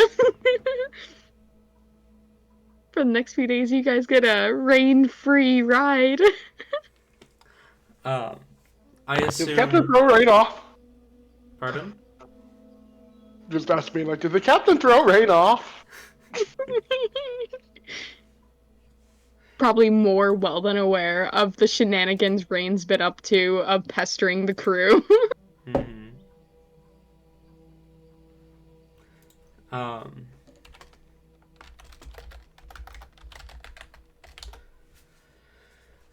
But the day passes by somewhat peacefully, save for Rain being shot in the chest.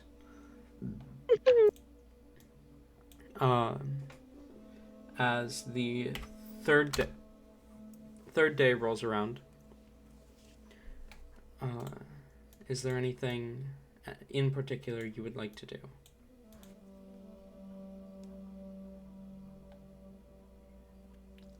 Just my Duolingo lessons. Does Todd give threats if you You're start to lose 201. your streak? Hellebore Hellebore. would never miss. Hellebore, it looks like you're laxing on your Ode Celestial.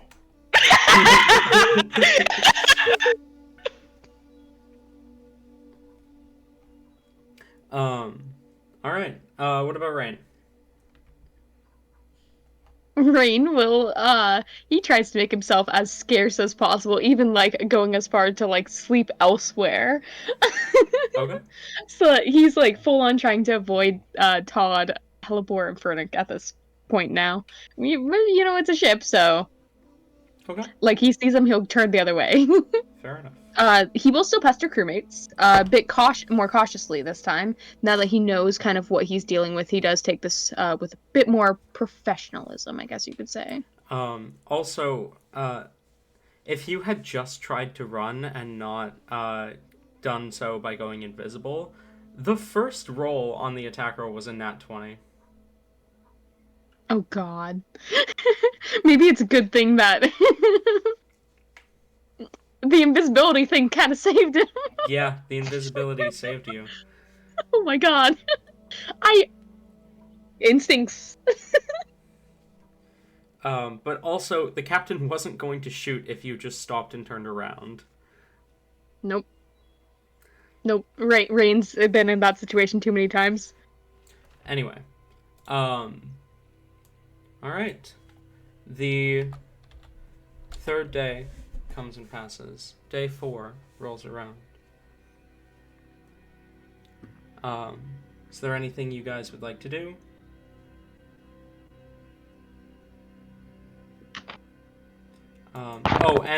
Hellebore, Todd, roll intelligence checks for days 2 and 3. Yeah, I'm sorry we're not doing much to make this travel more interesting, but we're on a boat. Yeah. There's plenty you can do on a boat. Look at Rain. Not when you're a vampire. Yeah. I mean, the drugs are below deck. My god. That's a 16 for intelligence. 16? Okay. Are we rolling separately for day 2 and 3? Yeah. Like 2 of them, or just okay? Yeah, 2 of them. The first one is a 13, Okay. and then the second one is a 17. Ooh. My second one's a 13. Okay. And then are you doing the same thing for day 4? Why not? Unless we are interrupted. Okay, roll for day 4. 10. 10. Rain, are you... Do I still have advantage? Oh yeah, you would. Still 10. Rain, are you going through the same song and dance as well? Yes. Does Hellebore or Todd or anyone, like, go looking for Rain specifically? I mean, if I literally don't see or hear of Rain, or even like smell him with my enhanced sense, I would go look for him. I mean, you'd probably. Well, actually, I hope not smell. Hold up. That was a 15, by the way, for day 4. Day 4. Give it up for day 4. Woo! I mean, Rain would probably have Harbor coming in and out throughout the room a few times as well. Okay, so it's clear that Rain is still alive and still on the ship. Yeah.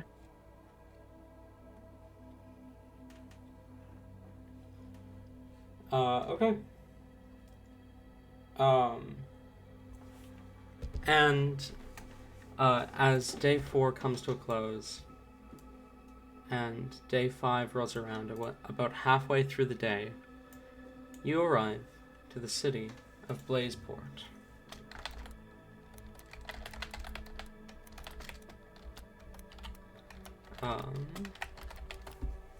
How much progress do I get on my language learning?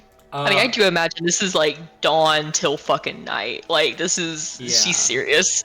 I imagine you probably get to a point where, like... I'd almost say you're at a point where you could technically add it as a language to your thing.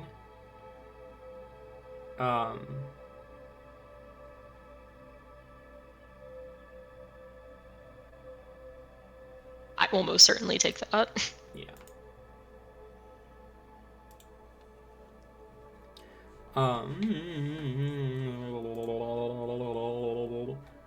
But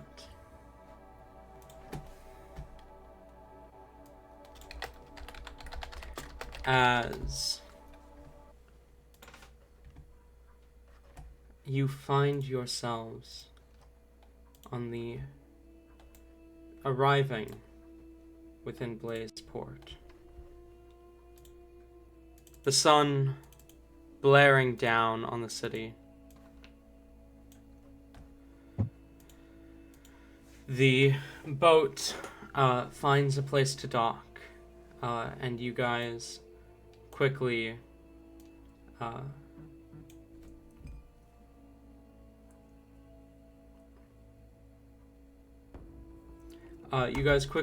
get off the ship and into the beautiful port city. As the desert sun blares down upon you, the city, the kind of red desert city expanding before you, the beauty of kind of everything within this city. Hard to take in just one glance. You disembark, getting off the ship. The captain waves you off. What do you do?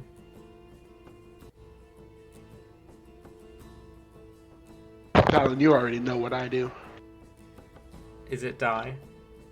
I die. Damn. You got me. Todd falls overboard just as we're about to dock. I feel like Hellebore is like basically doing cartwheels. Like she's so happy to finally be like on some type of like terrain Solid again. ground, yeah. Yes. But you do see her immediately. I imagine it's probably hot, right? Yeah. All right. Much you hotter see than her. you're used to. You see her almost immediately begin to pant. Then she does not seem to enjoy this one fucking bit. The ocean breeze makes it feel like kind of your average hot day in like the kingdom where you're from. But if that's with the ocean breeze, like the cool ocean breeze, you can scarcely imagine what it'll be like deeper into Asunia. Well, she's been here before. We established. True, she has. But that line was more so for the people who hadn't been here, Rain. I'm pretty sure everyone here has been, except maybe Ferdic? No, wait, Ferdic definitely hasn't, huh? Rain. Rain. Rain? I thought... Okay. So, as you disembark onto the ship, the... I will. Rain would have Off the fully ship. put together his disguise before the ship got like fully disembarked. I figured. Yeah. What does Rain's disguise look like? It is, so he would have actually, stripped, color from his hair, so it is more of a, like, sandy blonde now, Okay. and, he would have, changed up his clothes. He is still wearing, you know, the, platform boots that he typically wears, but this time they are just your typical common black. The laces are more of a, white color, and his robes and everything, they are more browns and reds. It seems to be the color scheme that he's going for mostly right now. His scarf isn't rainbow colored right now. He did change that to be just a typical green scarf. Nothing too special there. But it's mostly just layers of different, like a poncho, robes, layer after layer after layer. He's wearing way too many layers for being desert, mind you. Okay. Little did Rain know that his most recognizable piece of clothing is actually the platform shoes. Now everyone knows.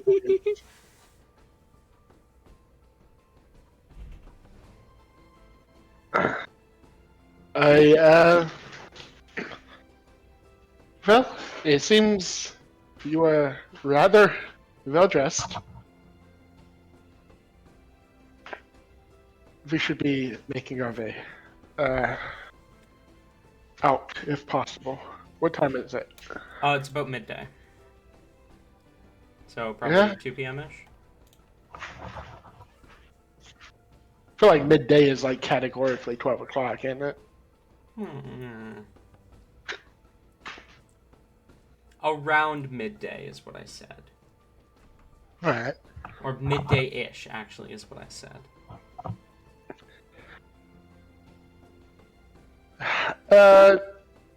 I need to find the world map.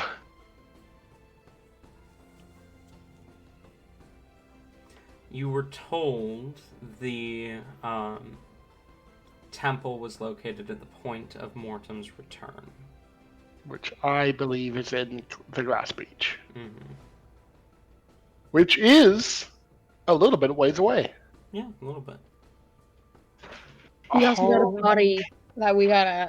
We do got a Oh my body. god. Well, then with that in mind, I say we. What's Brain's plan? Are we asking around about this body? Yep. Figured we would just bury it somewhere. No, we gotta find this next again. Oh We gotta my defeat god. We gotta Wait. defeat the chest. Now hold on. We are already in Asunia, so I feel like Rain would want us to leave as soon as possible, which would mean like don't delay us any further, right? Look, if we're in Asunia, we're doing what Rain wanted.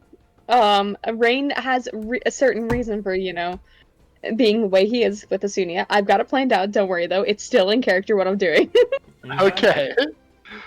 All right.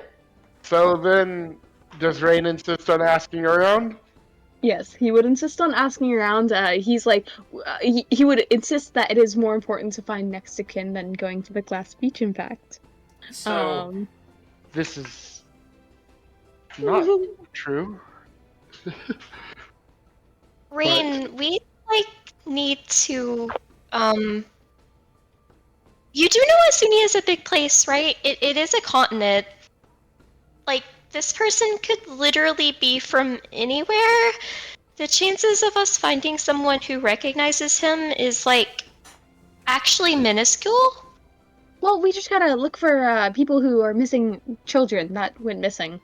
It shouldn't be too hard.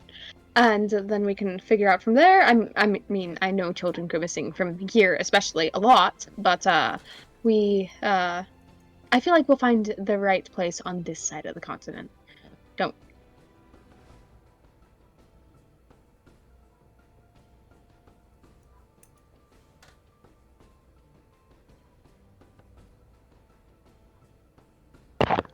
Very well.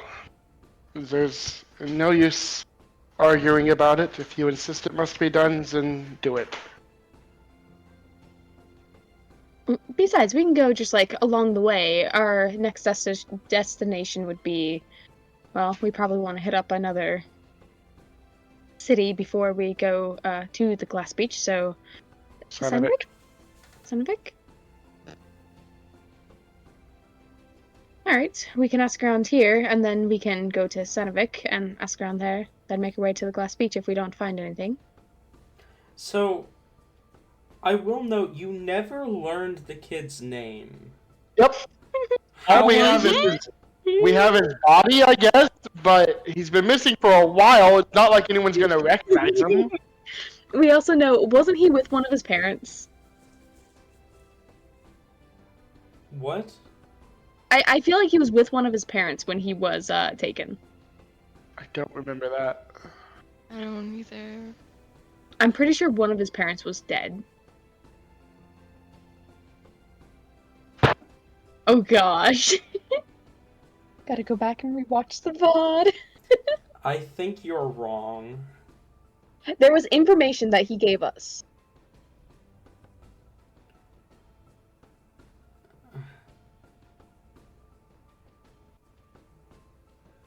But I mean, if we want to just... how are you asking for information on his family? Yeah, that's a great question. Can you imagine you're just walking down the street and there's this dude in platform boots with a dead body going around do you know this man? Corey, no, he's going around and he's stopping you, and then a goat is appearing with the man on it and going, "Do you know this man?" Oh my fucking god. Wait, oh my god, yeah, I forgot the body. Oh my Jesus Christ. Oh my god. No. Rain would try to have Fernet carry the body because he doesn't know. That's so much better.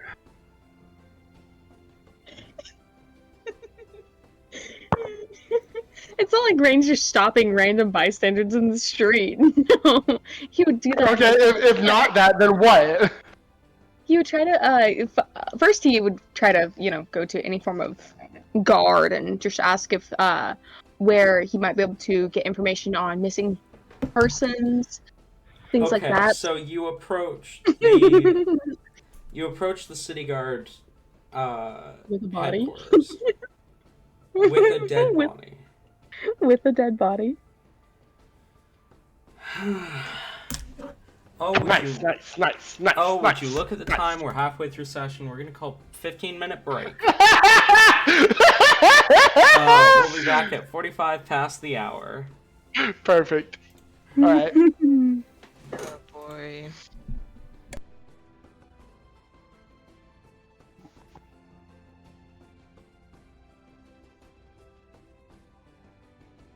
A little silly, isn't it?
Wah!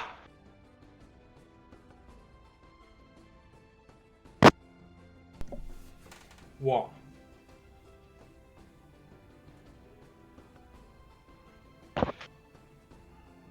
Wah! Wah. Wah!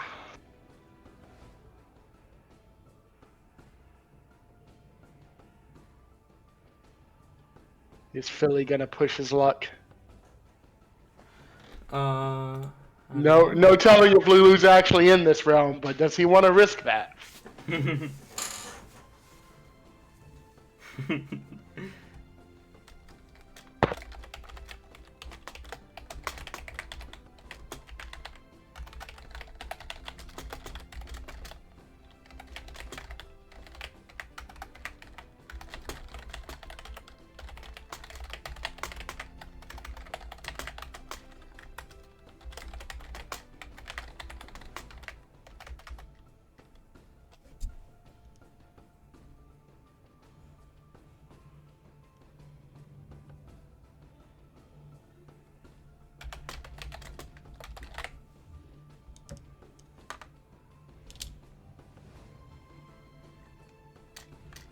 I am back, by the way. Welcome back, by the way!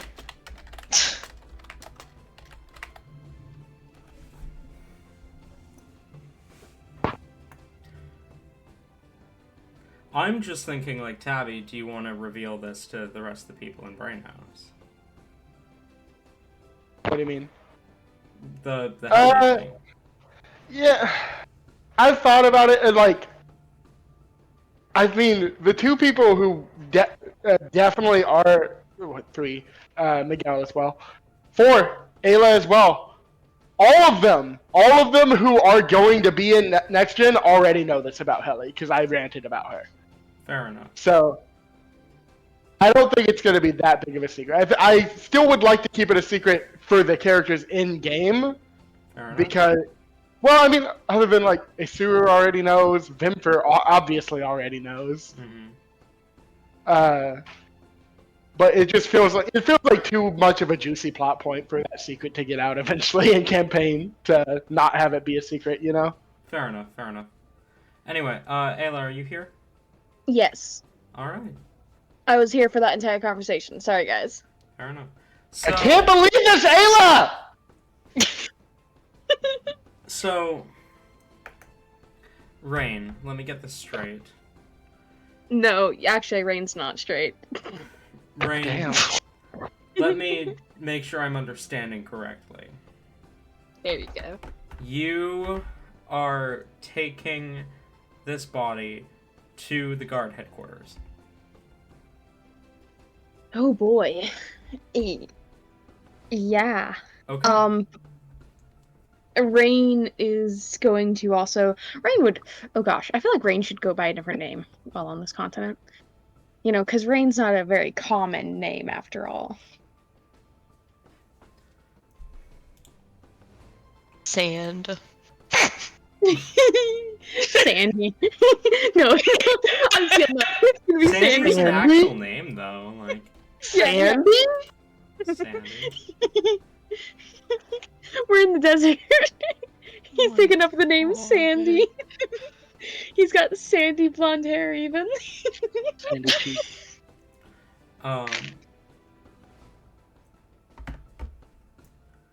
So,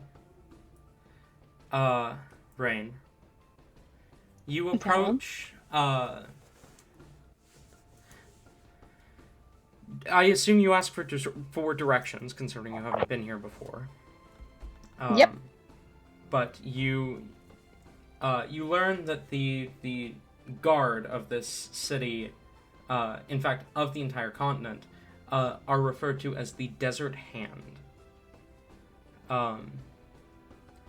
You approach the headquarters of the Desert Hand, a large building in the center of the city. You luckily landed in the city where the Desert Hand's headquarters resides.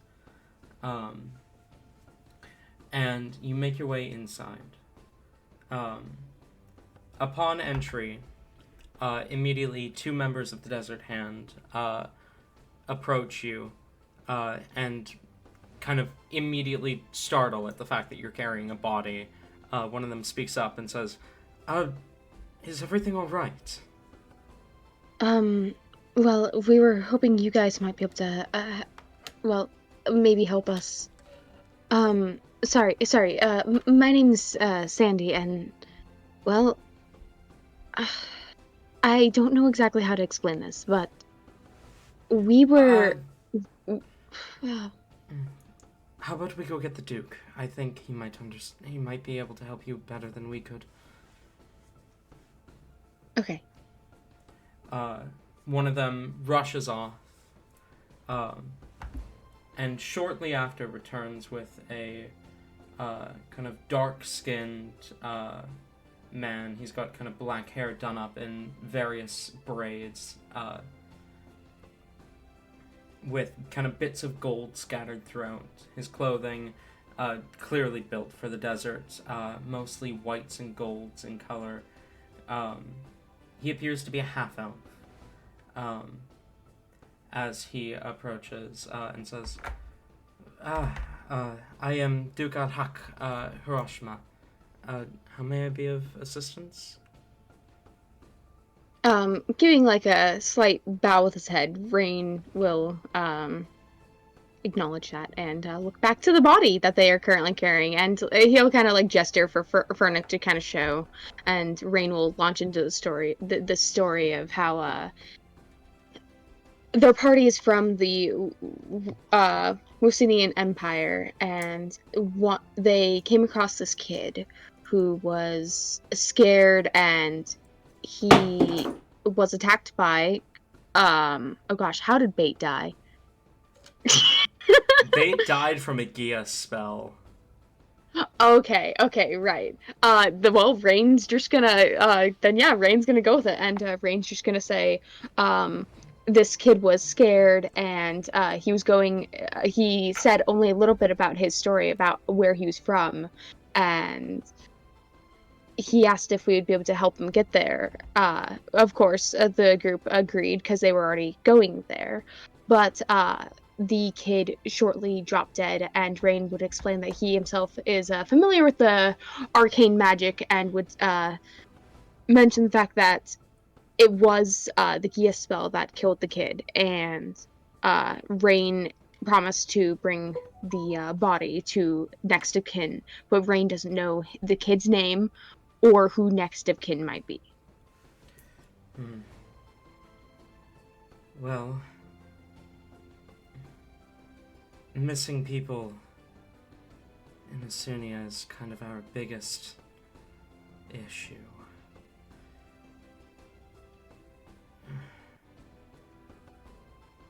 And we don't even have a name, which is the worst thing. I know it's a lot, but we just at least wanted to return the kid to his homeland. If you leave the body with us, we can at the very least give him a proper funeral.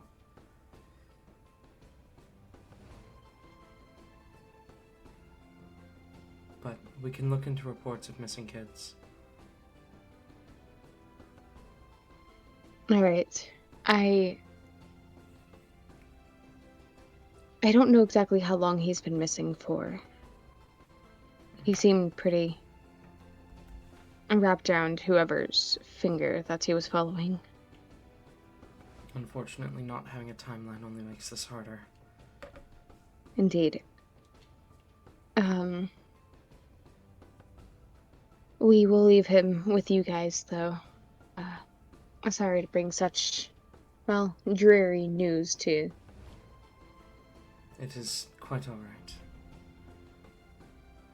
If only I had not my hands full already. With other missing reports, I'm assuming? Amongst other things.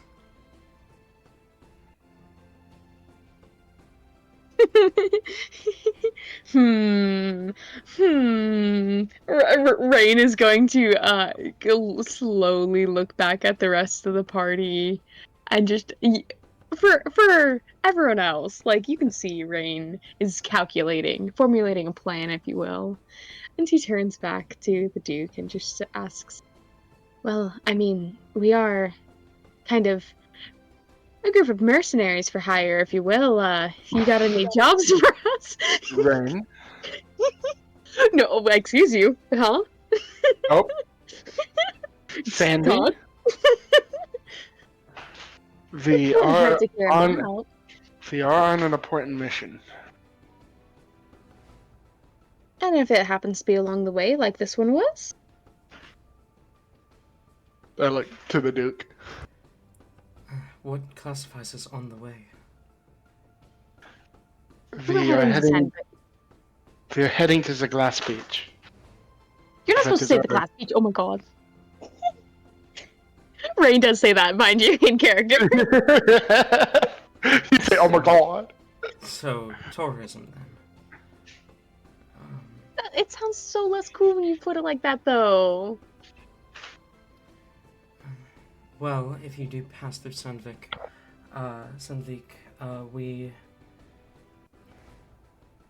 there's a matter. I'm supposed to send some of the Desert Hand to look into there, but we've got our hands full with... There's been a sudden increase in criminal activity in Ignis recently. Of course, I can't leave Blazeport, but most of the Desert Hand have been redirected there. Mm-hmm. It's only a small matter, in Sandvik. But perhaps if you could look into... there's a young noblewoman. She's been reported as suspicious, as she has a tendency to disappear into the night. I'm sure we might be able to look into it if we stay in Sandvik for a day or two. Do you have a name? Indeed. Her name is... Dude. Scrolling through his notes to find the name. Her, We're praying to God. her name is Lady Morticia of the Cincinnati family. Oh. Oh? Hellebore suddenly perks up. Oh?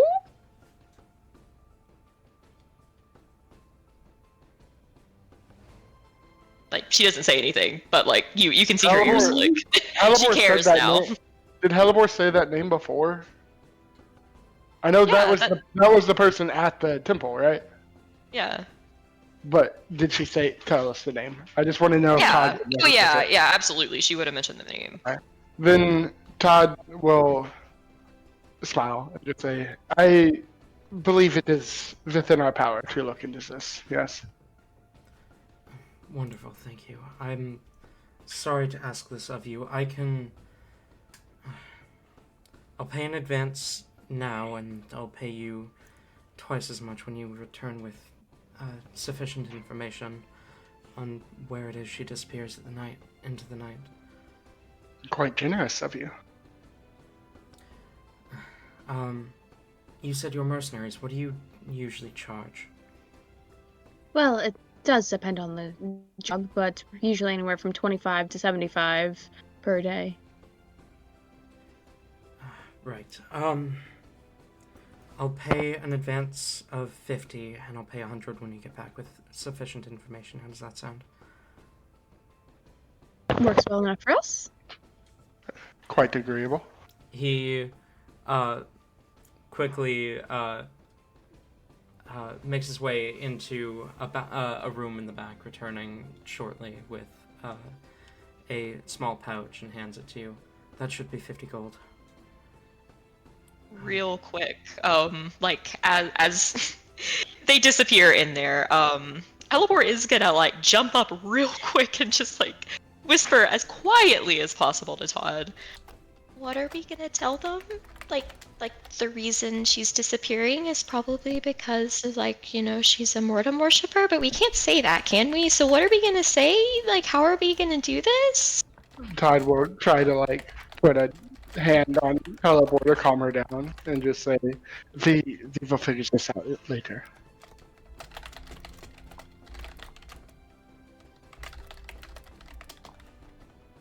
She settles down slightly.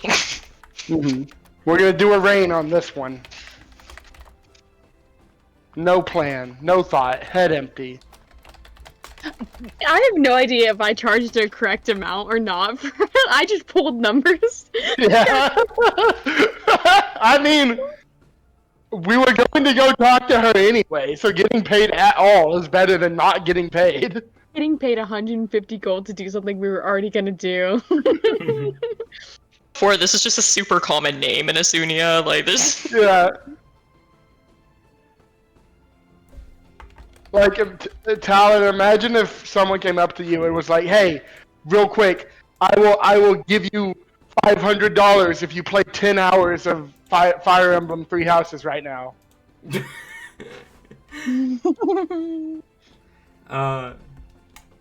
Yeah, huh. So he quickly returns, he hands you the 50 gold, and says, "No, if you'll excuse me, I have other matters I need to attend to." Of course. Thank you. And please enjoy your stay in Blazeport. As he wanders off, I need to run real quick. I'll be back in like 2 minutes, but you guys talk amongst yourselves. Talon's gonna run. Talon's gonna be a runner now. Oh no, he went to get the milk. Let's hope he comes back. Not the milk! The milk. The milk! Poor Talon, grab the milk.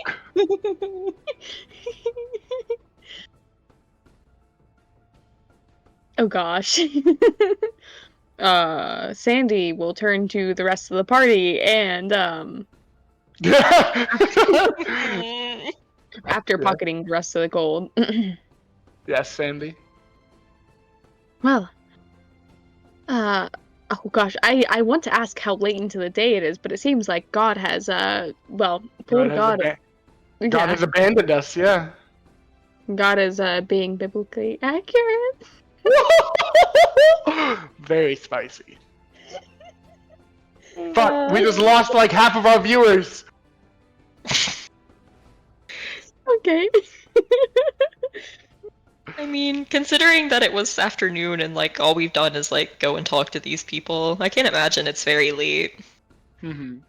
I think we're still on the "we'll be right back" screen. Actually, now that you look at it, I'm looking at it. I see it's real big. no. Is it recording us? I don't think it's recording us. Are we? No, it recording is that? the audio is still on for the Be Right Back screen. But thank you for pointing out that I had it on the wrong screen.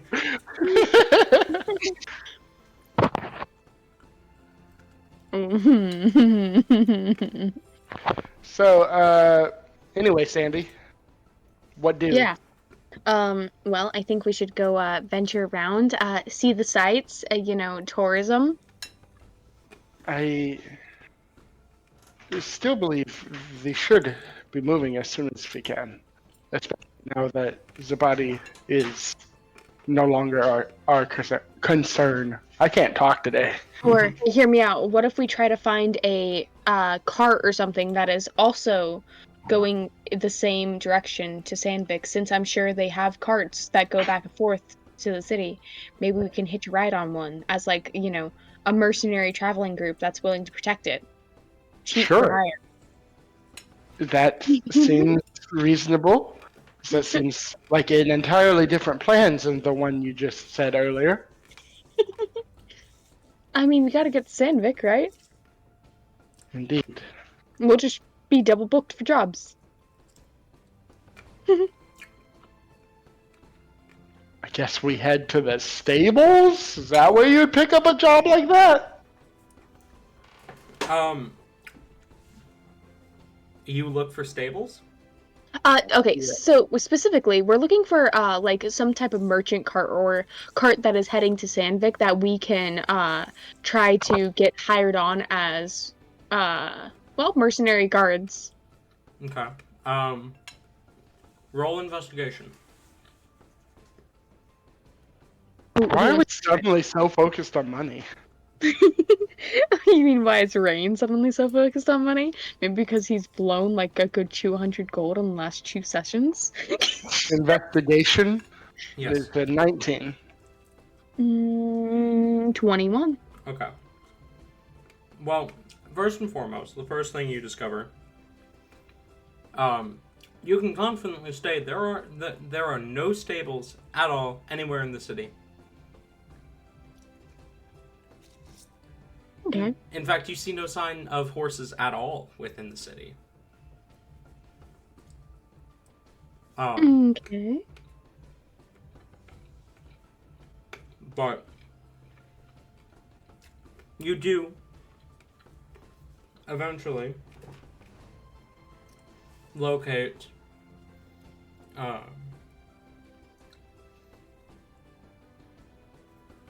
sorry. You do eventually locate a cart that is stopped kind of at the exit to the city. And you see the cart is not being towed by horses, but by a singular camel. Camel time. You I can't believe they got a cigarette to push this cart. What? Why? There's a brand of cigarettes called Camel. Hmm. Thank you. I almost said I smoked those. I don't smoke cigarettes. What? I'm trying to think you might be a compulsive liar. Because mom clearly said- you do smoke cigarettes. Wait, no, my mom doesn't. Hold on. I know someone in my family smokes Camel cigarettes. Oh god.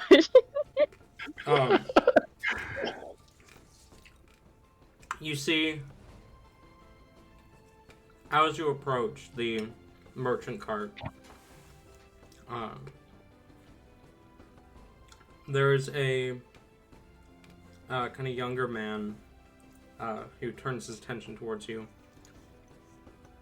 and says, "Finally, are you the Desert Hand?"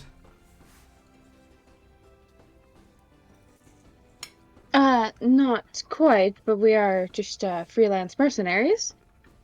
The Desert Hand is indisposed at the moment. You are welcome to hire us in their stead. I mean, even after all, the Desert Hand themselves are hiring us. So you are Desert Hand, then? Effectively. Effectively, yes. I suppose you're good enough. What rates do you charge? Fandy. Okay, DM, I have to ask. Rain would have a better, more accurate rate.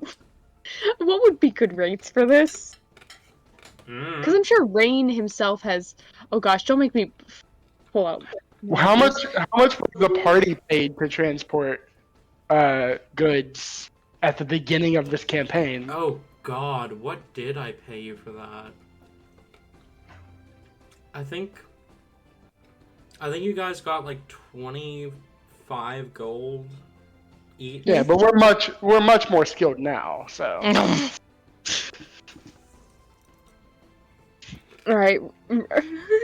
Maybe I was undercharging then. Fuck. That was also 25 gold each for multiple days. Mm-hmm. This I would think just be that was one like day a- travel, wouldn't it? Maybe? Let me check. Has From anyone Blade- even asked if this place is actually even going to the place we're going? Yeah. Not yet, but we'll get there, don't worry. Well, we're gonna say our rates first.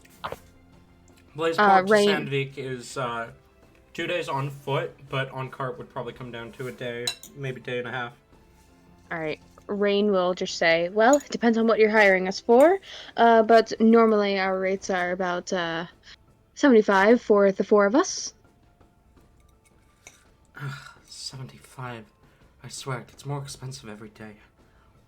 Unfortunately, prices are going up everywhere. It's a tragedy. Although, And is I it mean, if you 75 can per provide... day or 75 per trip? Well, trip. If it's... We round down if it's like day and a half, and... You know, depending on where you're going, we might be going someplace, so... We could honestly cut it down maybe a bit if need be. Right. I have goods I need to deliver to Sandvik. Oh, perfect. That's actually where we're heading, so... So Would you be... 75 gold for the day for the 4 of you? Mm-hmm. We are some of the finest mercenaries you'll find around. We are all well-seasoned. None of us in desert wear. Two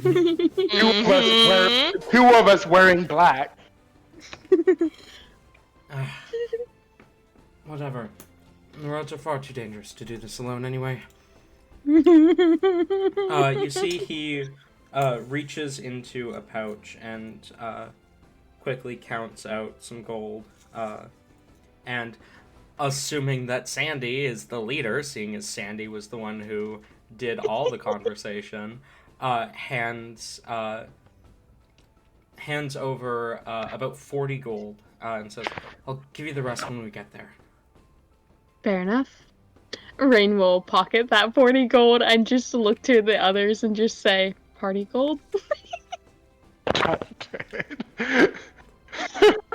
I've managed to make up... I've added 90 gold to this man's inventory today. Oh my god. I'm sorry, guys. I promise I'm gonna have Rain buy you drinks or something. When are you leaving? As soon as possible. I was waiting for Desert Hand to get here so that I could leave, because these goods are going to... They're going to burn in the sun, I swear. Well, let us get a move on.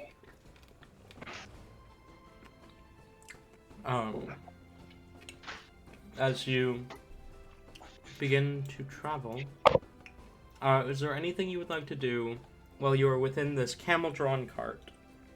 I would like to hide from the sun as much as I can in the desert. Todd's used to this sort of thing. He's been here before. However, I think before he probably had more desert-oriented clothes. I will note that the cart does have like a roof. It is sheltered. Still. And shaded. So but I am staying within the cart. Not too difficult.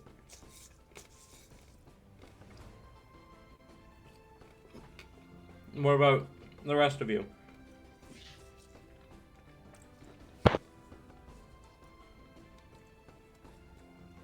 Hellebore looks kind of pouty about this whole thing because, like, she just spent, like, a ton of time around, like, random strangers, and she was like, yay, it finally gets to be the gang again, but it's not the gang again, because there's another random stranger!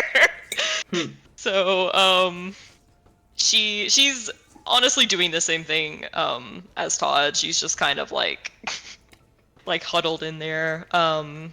She's desperately panting the entire time.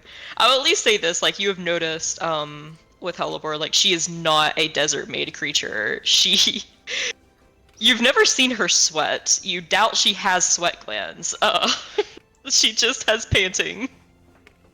Oh, man. Oh gosh. The poor party over here is just absolutely struggling. I bet Fernix like sunbathing on the cart.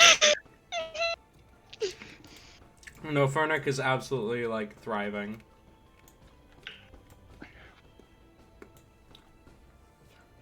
He is the only one. The merchant does not. Sorry, go on. Sorry, I was gonna ask to make the trip a little more comfortable. Could rain? It does say for prestidigitation, you can create a puff of wind. Yeah. You're using that as like one of those personal fans. Yeah, can rain get a breeze going in here for everyone? I'll allow it. Okay.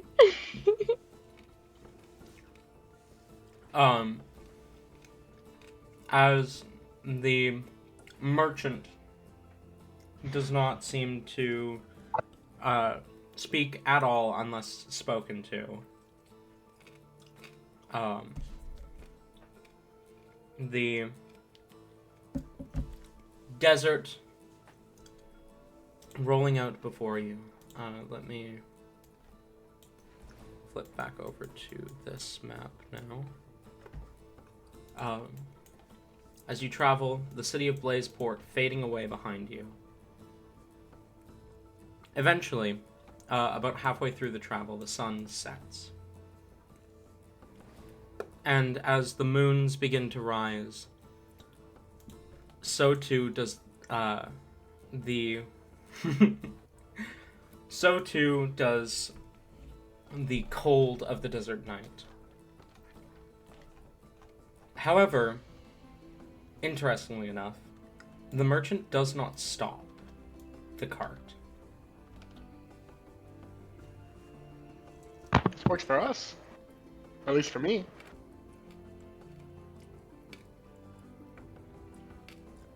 Would I know anything about dangers in the desert at night, DM?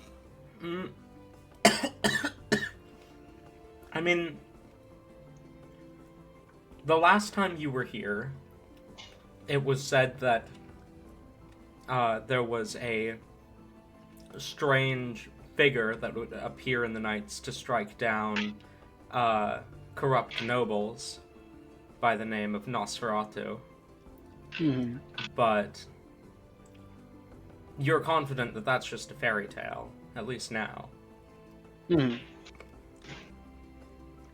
Right. So I'll stay on guard. Okay. Go ahead and roll perception checks. In fact, as the sun sets and the moon rises, instead of slowing down the cart and stopping like most people would, he seems to speed it up. Ooh, that's a good perception check. Oh, thank you. That's a very nice sacrifice. 19. 19. What do you mean that's a very good sacrifice? The way I said that reminded me of the King Julian TikTok sound. I see. Okay, fair enough. Perception. You keep your eye out. The desert the desert unfolds around you. It is quite the sight. You swear you see an oasis not far from you. A river and lake in the midst of the desert. You do seem to be following the river somewhat, as the road does. But you also swear you see movement. Shadows moving. As if the night itself is slowly encroaching on you.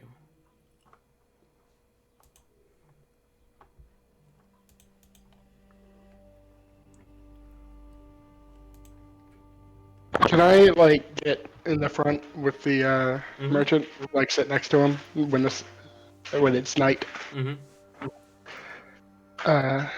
I will step and sit beside him and situate my glaive so it's clear that he can see I am armed in case things go wrong, and say, "What sort of dangers do you expect out here?" What kind of mercenaries are you? You don't know of the curse on this land?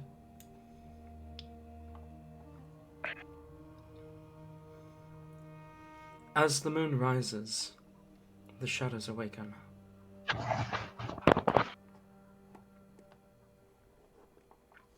It is said that undeath thrives in the desert night.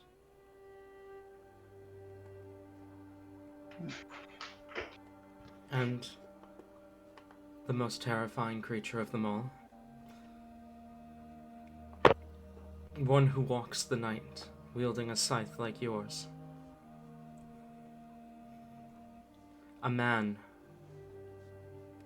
A death knight, if you will.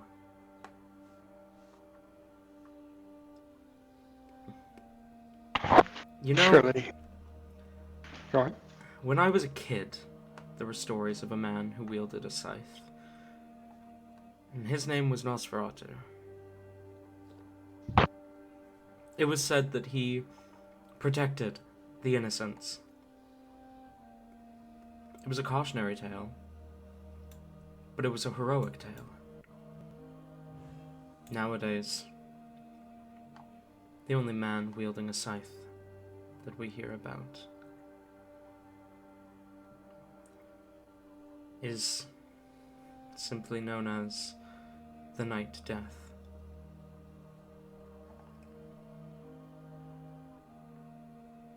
Have you encountered this Night Death before? No. No one who does makes it out alive. Some have seen him from a distance, I have not.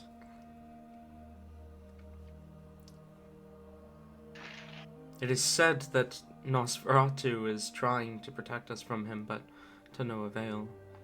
But at this point I wonder if Nosferatu even ever existed. If it was just the Night Death in disguise.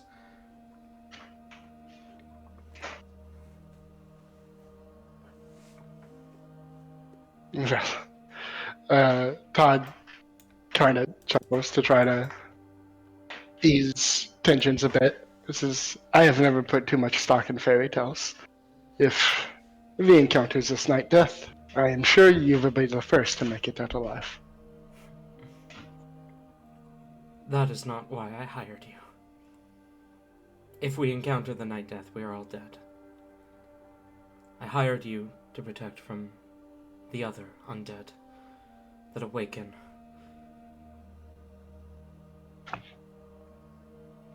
The creatures that the Night Death commands.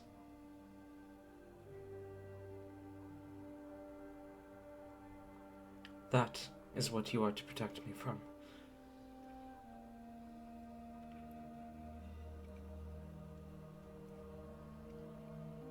Todd will nod and say, "Very well. It shall be done."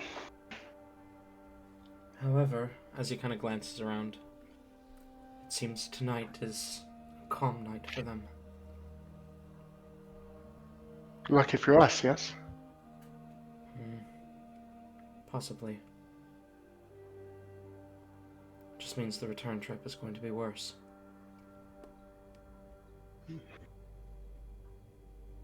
When do you return?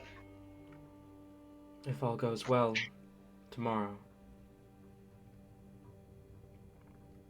I cannot promise our services tomorrow. However, if it is within our power, I will try to make it so that we will be with you. I should hope so.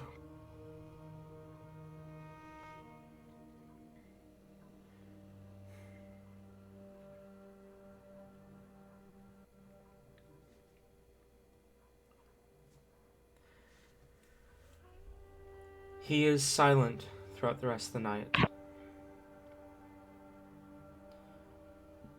I would probably do a few divine senses throughout the night if I see anything more suspicious than the shadows moving. If I see any get close enough, I guess. Just in case. There are a few points during the night where the shadows seem to grow uncomfortably close. You throw up a divine sense and they do, in fact, ping as undead. But as soon How's as Marshall you... doing? Marshall fine? Marshall is fine. Alright. As they ping, though, they seem to like almost register your magic and scurry away.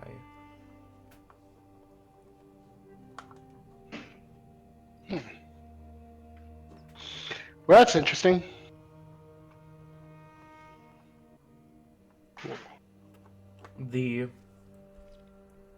About 2, maybe 3 in the morning, you arrive in the small town of Sandvik.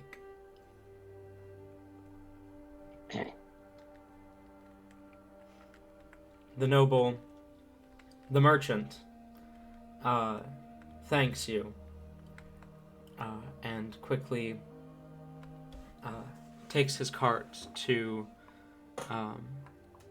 another, a larger building towards the center of the city. Not quite the town hall, but seemingly the home of a rich, if not noble, family. Likely where he is to make his trades. Hold up, does he pay us the other 35? He does. Yes. Okay. Thank you for reminding me. You're good. Rain would give each party member 10 gold, except he would also give Hellebore the extra 5. Okay. Perfect. You know, the extra candy spend money. Mhm. You know, Party gold.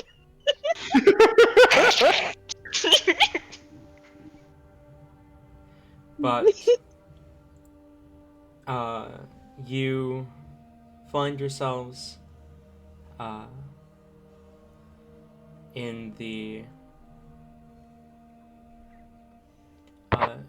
small town of Sandvik. What do you do? It's like 3 a.m. Give or take.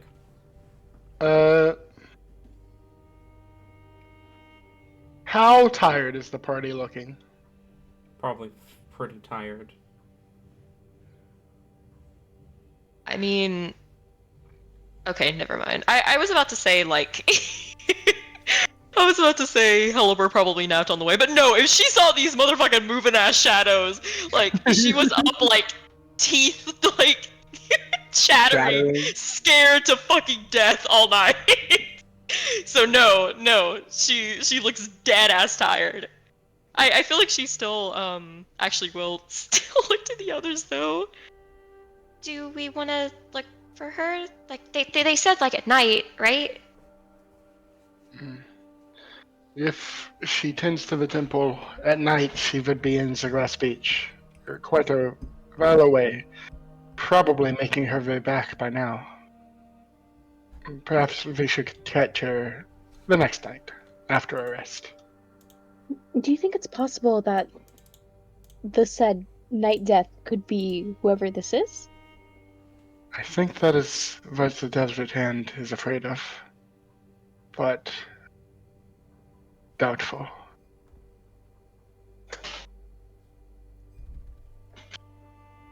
At least it doesn't make sense to me. It is a possibility, though, one we should be prepared for.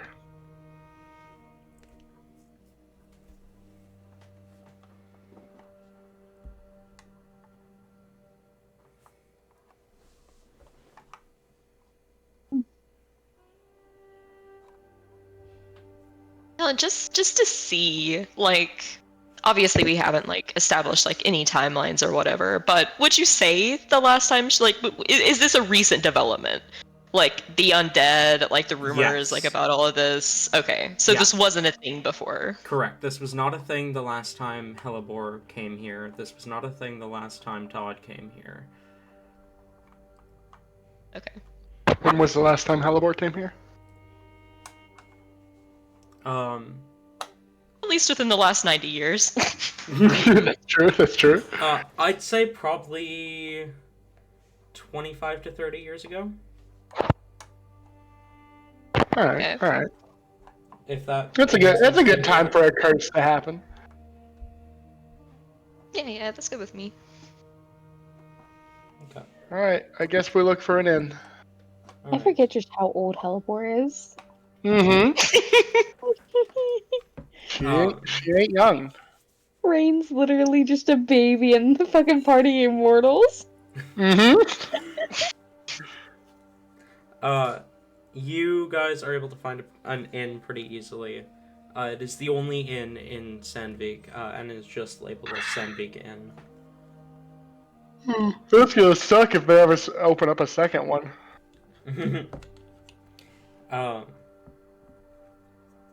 But as you enter, you see the person behind the counter kind of looks up at you and says, come in, come in.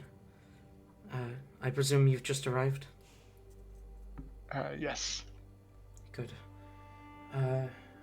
Arrivals who show up after 9 p.m. get to stay the first night free.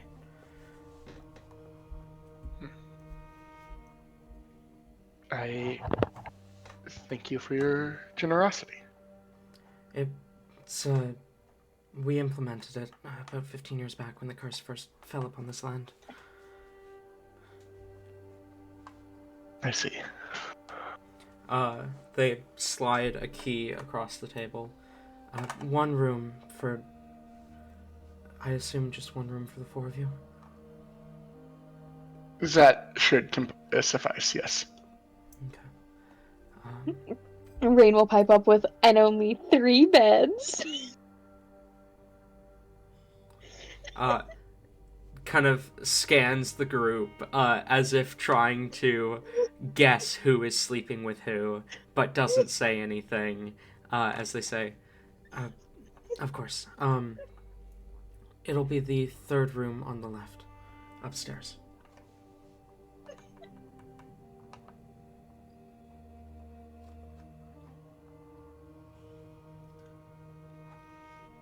All right, Do so I go and sleep? Yep. I will go and not sleep. As sleep takes you, Hellebore. Whoa! Why? You find yourself stood in the desert, dark, in the middle of the night.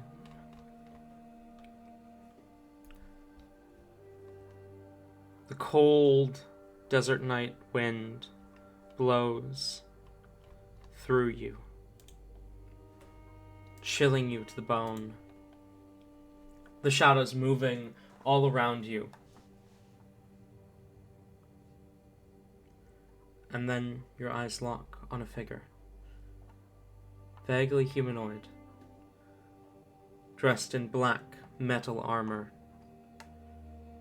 And a large scythe on their back. Resting on their shoulders.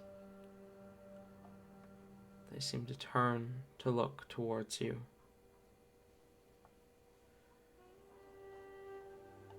Their scythe comes off their shoulders and points towards you. And then they vanish. And you awaken.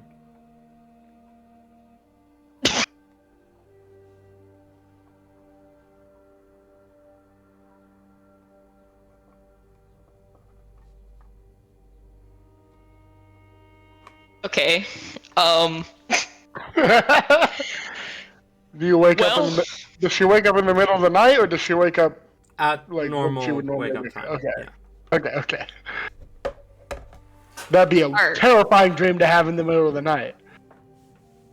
Like, can I? Like, obviously, they pointed it at me. I suppose this seems like a threat. Like I'm getting some not good vibes from this. Yeah, probably. Okay, at least that's how Helibor's taking it. Yeah, fair enough.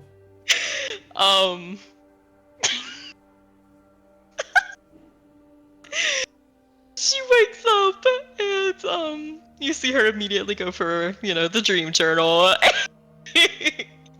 And she begins to draw. As always, the humanoid figure just looks like a fucking blob. And then you have this amazingly detailed scythe.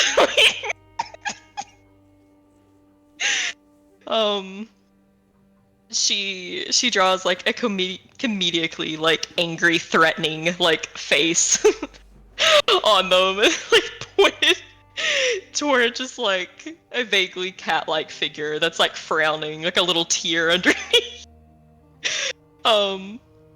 And then, like, shakily, like, just gives it to Todd. I will look it over. I assume this means nothing to me. It means Yeah. nothing to you.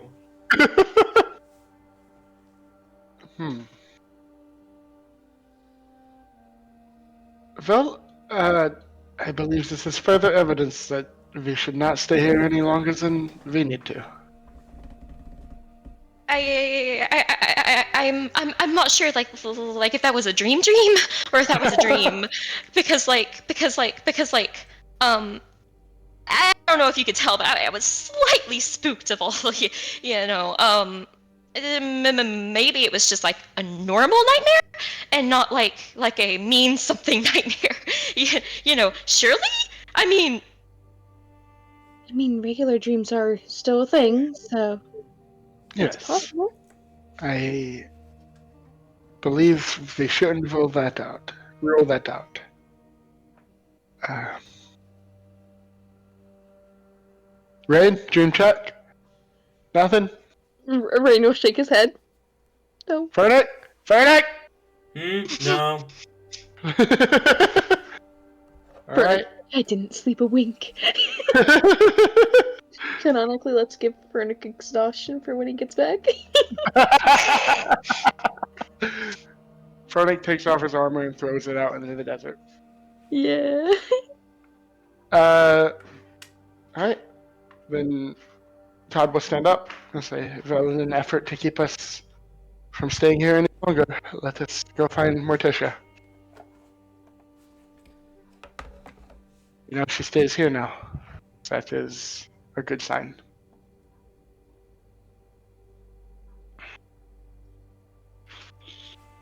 Going into this, do we know if Morticia is going to be an ally or... She spoke to Helibor in her dream. Yeah. Correct, Helibor?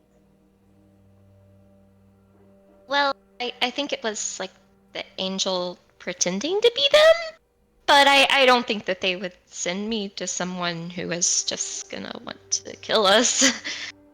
Right. I still have to get my scythe.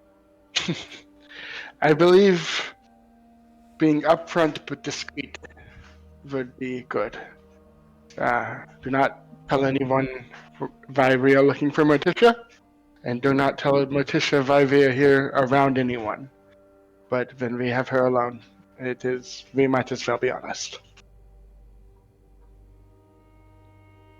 Is this agreeable, Sandy? Of course. Best plan you've come up with so far.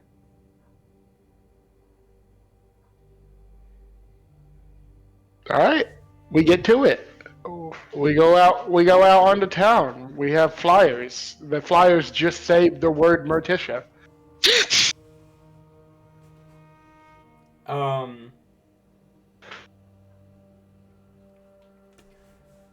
You go out into town with flyers that just say Morticia.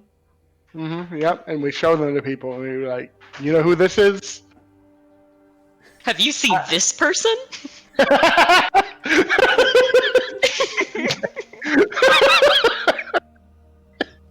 So stupid. No, we go out into town and we're asking around. DM. It very quickly becomes apparent that the family that Morticia is supposedly a part of, the Cincinnati family, are the leaders of the town. Maybe so. Let's not ask about her so publicly, huh? But with asking directions, and you also find out Lady Morticia is the head of the Cincinnati family, and they point you towards the town hall if you need to speak with her. Okay. Why not? Let's go.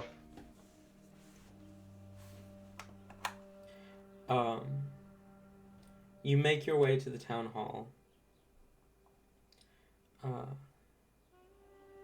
And as you arrive, you see a couple of they appear to be guards not desert hand guards, just regular guards. But they stop you at the front door and say, what is your business with Lady Cincinnati?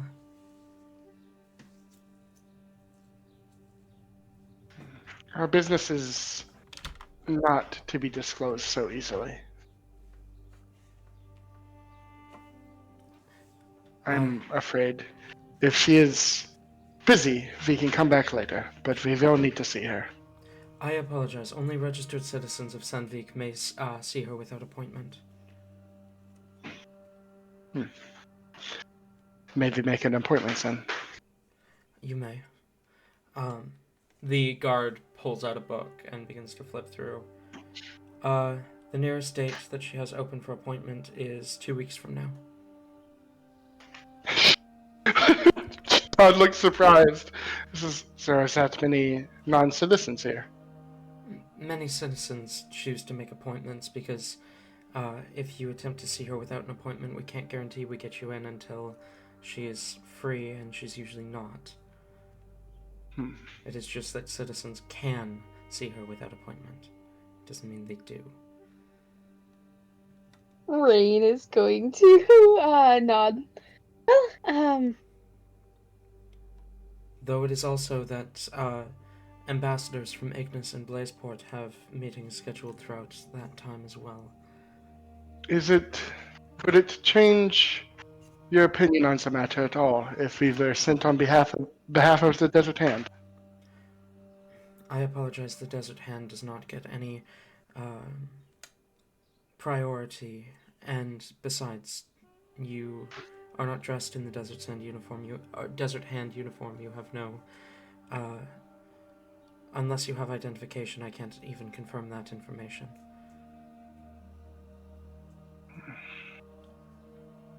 don't worry, Todd. We'll figure something out. 2 months from now, by the way, would be the 3rd of Naton. 2 months? I thought it was 2 weeks. 2 weeks.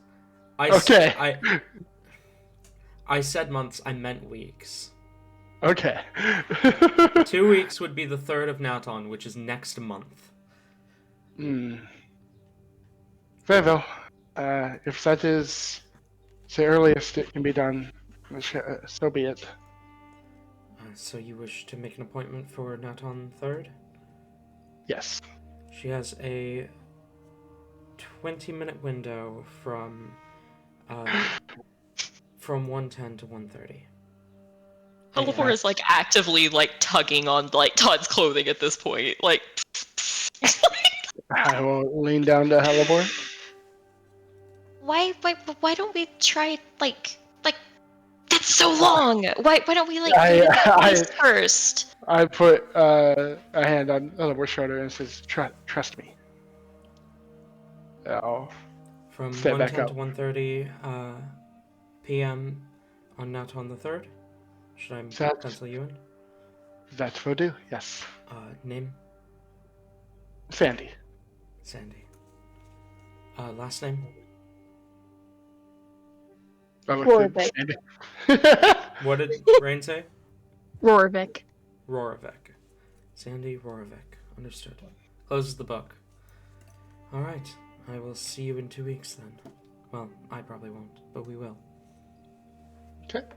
So, as soon as they're out, Rain's gonna turn to Todd and just be like, we gotta be able to hire someone to help us get an appointment earlier. Like some sort of citizen or something.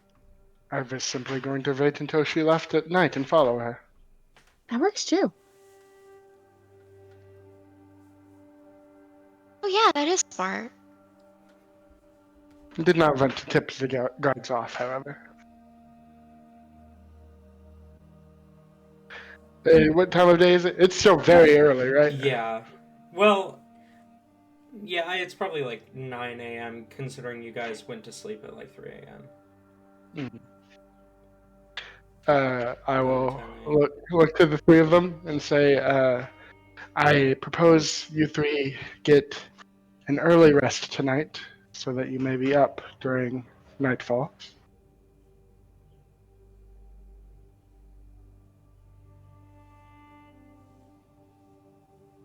That sounds good to me. Should we like find a good vantage point or something to spy?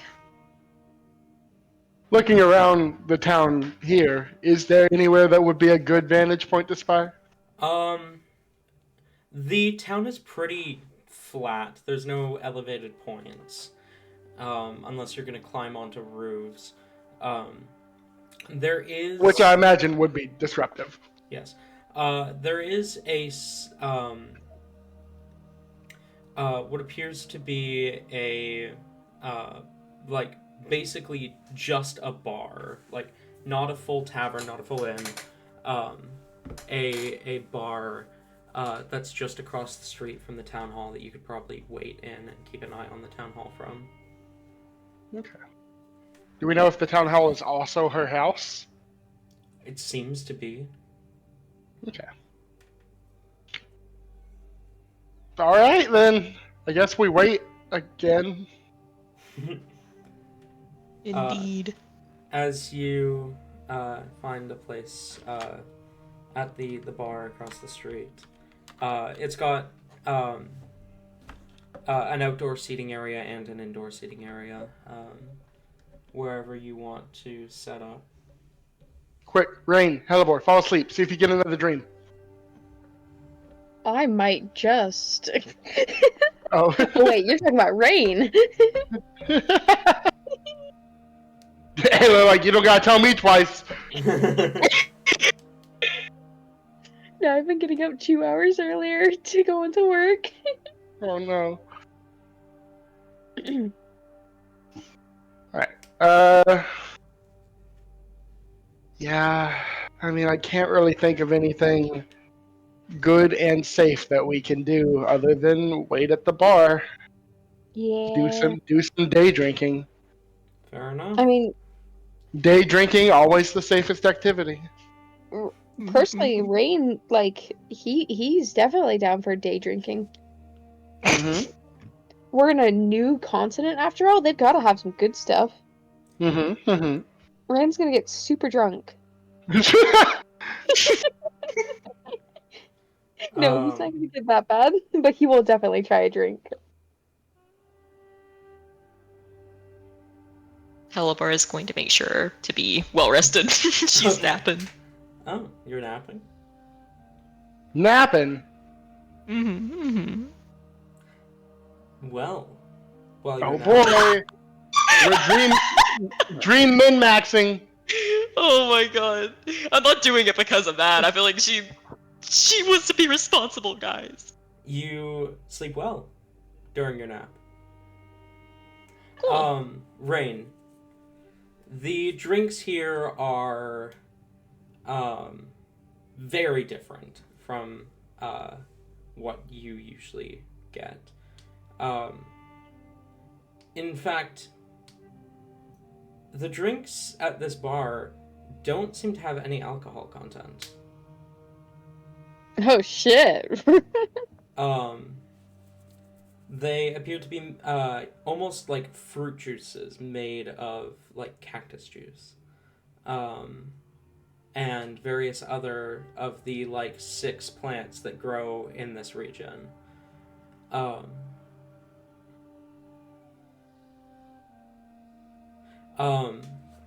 Some of the drinks are surprisingly cold, enhanced with magic to keep them that way, while others have strange textures or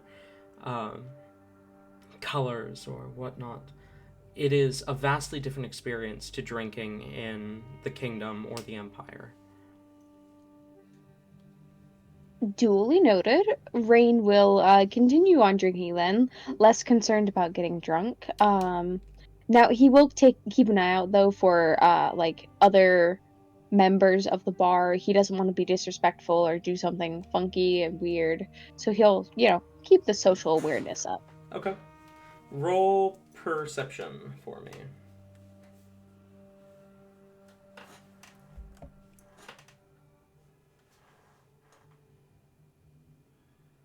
Let me see what the bonus is. 14. Perception 15. 15. Um, you look around the bar, social awareness and all that. And no one seems particularly interested in you and your group. The culture aspect of drinking at the bar seems to be pretty standardized between the three continents. It seems to be pretty much the same. You do see one person who does kind of stand out a little bit. They're the only person here who seems to be drinking alone. She appears to be on the younger side, female. And she's just kind of sitting quietly in the corner, just drinking drinking alone. She doesn't seem to have any book or anything, so she's not like drinking and while reading or writing or anything. She's just sitting quietly in the corner drinking. She appears to be human.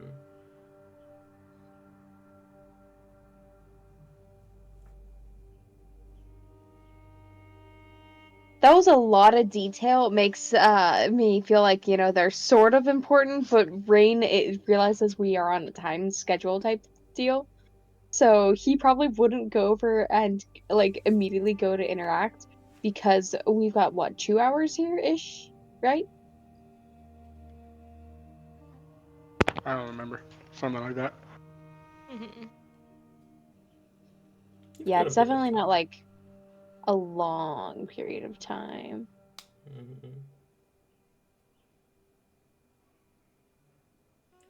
All right, fair enough. Um, as you, I assume then that you're just gonna Keep to the party. stay at the bar um, until We you can see keep- Morticia leave. Indeed. Okay. Indeed. We're gonna do a little bit of Now light. here's where we gotta fail our perception checks and don't even notice her walk out. Yeah. So can I have perception checks from the three of you? Hold up. Oh wait, that's a natural 20. But Fernick's not helping us? What the fuck, Fernick? I got a 4. And That's a Hellebore? 27. Okay, Rain, roll yours at advantage.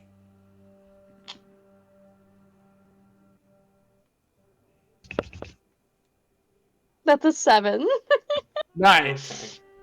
Okay. Todd and Hellebore? Hellebore, the two of you do notice around 9 p.m. Morticia seems to, or a figure dressed in a black cloak seems to slip out a side door of the town hall and begins to make their way north out of the city. Alright. I tap my party, we get a move on. Can I tell if this looks like the same figure, or can I not see anything from here? They do appear to be a bit shorter, but the distancing makes that a little bit weird, so you can't say for certain. Okay. I mean, if it's not Morticia, that there's someone else sneaking out at night, and that could that's probably has something to do with Morticia. Oh, wait, hang on. Was Hellebore asking about if this is or Tori, were you asking about if this was the figure you saw in the dream last night, or if this was the figure you saw when you dreamed of Morticia? When I dreamed of Morticia. Oh, yeah, I mean, it's hard to make out details, but it seems to be about the same height. Okay. We follow. You follow! Woo! As you follow, can I have stealth checks from all of you? Oh boy. Oh. I'm gonna do a pass without trace. Okay. Add plus 10 to those.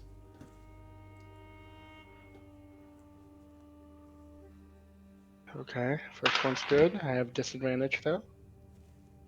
The second one's the exact same number. Okay. So that is a 25 total with the pacifier trace. 25. 20. Wait, no. Hold on. 26. It's a 21 for me. 26, 21, 25. You guys follow her into the desert night as she makes her way north. She quickly crosses through the mountain. Well, it's not even mountainous. It's more like rocky edges to the glass beach. And as you get to the other side, you see an absolutely beautiful sight. A whole section of land bordering the ocean shore made entirely of glass. This isn't some exaggeration, some silly thing like, oh, it's ice, but it looks like glass. You are standing on glass. Glass that goes so deep you cannot see the bottom. The light distills too much and it becomes black the further down it gets. But you also see, wedged between the rocky outcroppings at the edge of the glass beach and the glass itself, what appears to be the entrance to a sunken temple. And you see the cloaked figure rushing inside it.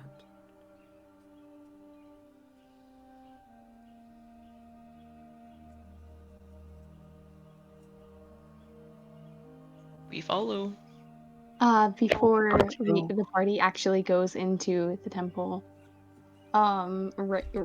Rain is going to kind of grab a hold of Hellebore and kind of yank Hellebore back for a moment and just say, "Wait, I don't think we should go in here." Helipar gives the most confused of looks. Why? We're like right here. I think it's gonna fall on us. Is this only the Hellebore? I mean, Rain pulled Hellebore back, but it's not like it's not being kept quiet. So. Alright, can I like fucking insight this? Go or ahead. something? It's up to Rain what you get from that insight, though. Alright, I didn't roll great.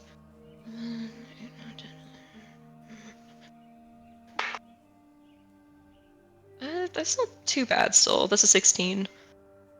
All right, so you can definitely tell Rain, like, for the entire, whenever Asunia is brought up, Rain's been fidgety, a bit scared, but, like, all that's definitely heightened now. Rain looks very concerned and a bit terrified about the aspect of going into this temple.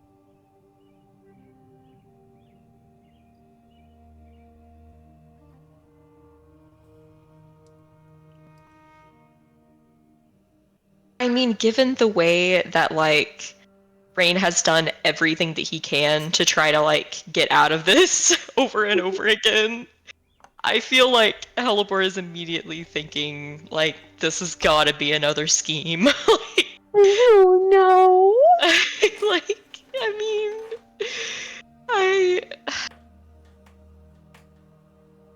I mean, she will give, like, a concerned look at him, like, that he is concerned, but, like, she just, like, gives, like, a gentle tug, like, toward, like, the place. Rain, you don't have to follow us, I guess, if you don't want to. Like, if you really are scared, but I was led here. I think there's a reason.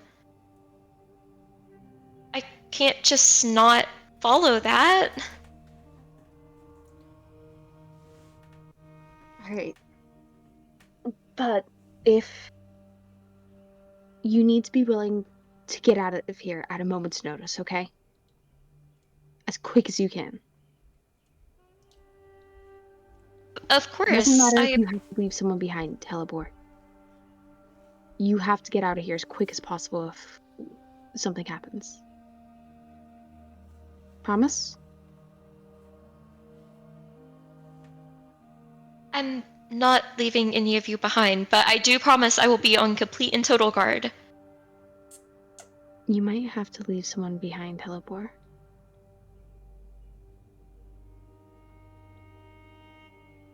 Rain, do you know something that we don't?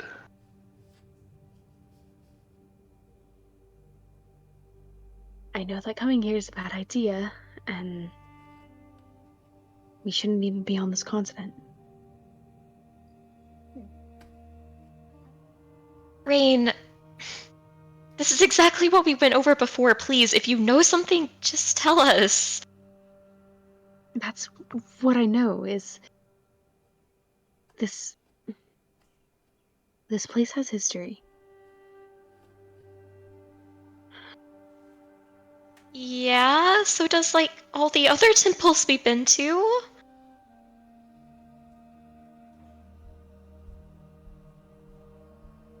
Like, just get out if things start going wrong, okay?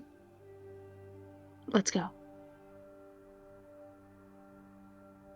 Alright. You slip into the temple.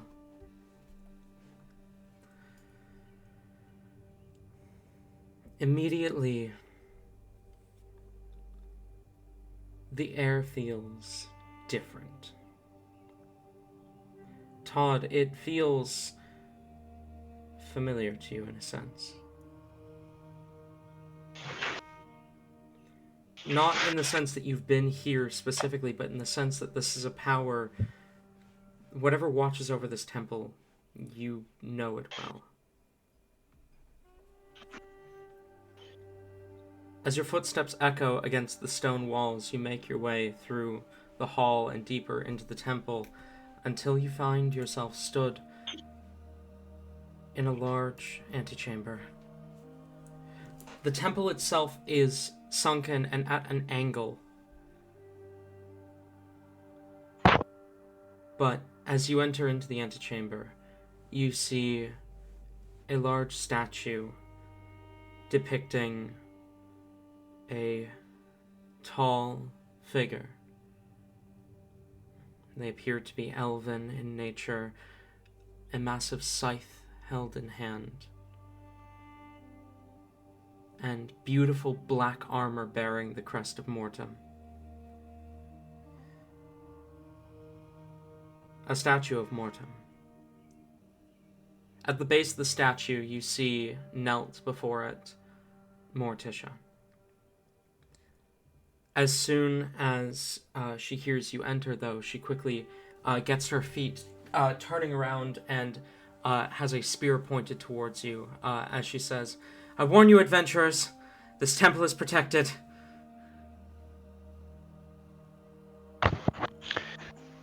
We are not here for the temple. You're not? No.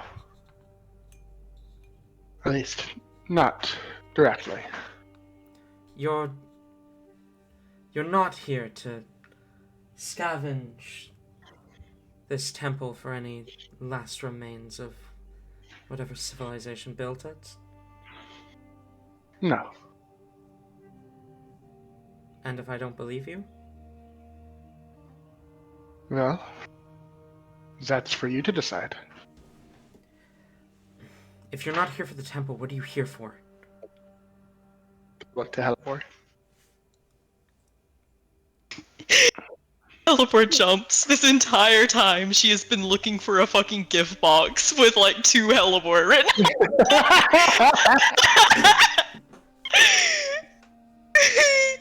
You can see like the dawning realization where she's like, "Fucking H, man, we didn't like."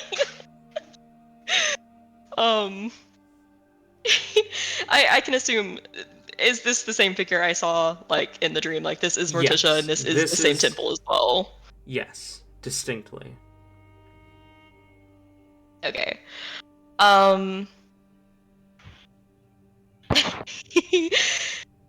You can see Helipor kind of she decides to leave her fantasies for the moment until they are at least more given credits to as she kind of steps forward a little meekly, looking up. Hi there.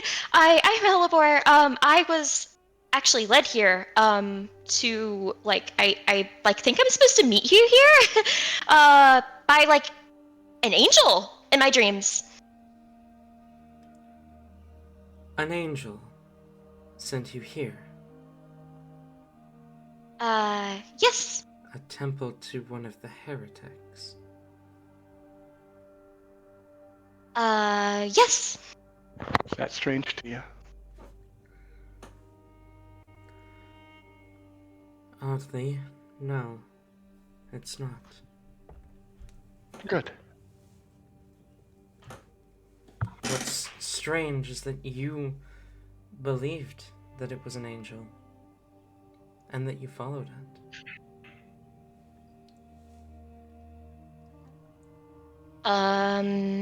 I mean, I kinda saw no reason not to.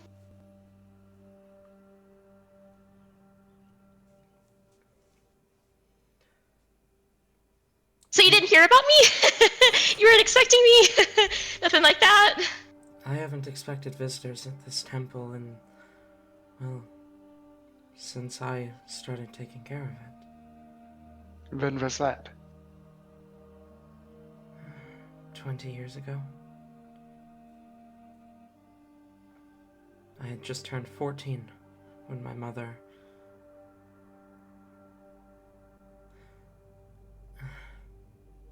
I had just turned 14. I have been taking care of it ever since. For the record, Todd, he doesn't even have his weapon out. He has like basically his hands behind his back, and he's just kind of like, he's gonna start pacing around the temple, like not touching anything, just looking at it, like the details of it. Okay.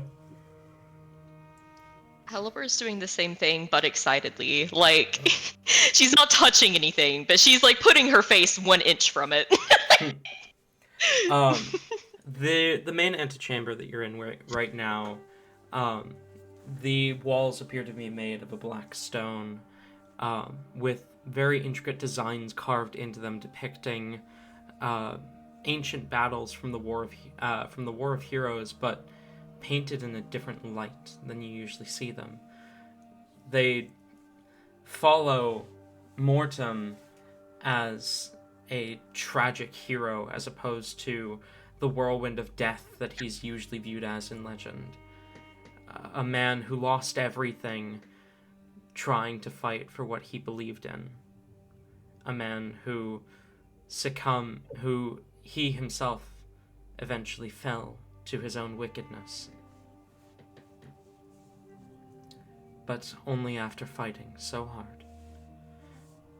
You even see a strange scene depicted and a label written in Ancient Celestial. The depiction is of a young woman crying over a wilted flower.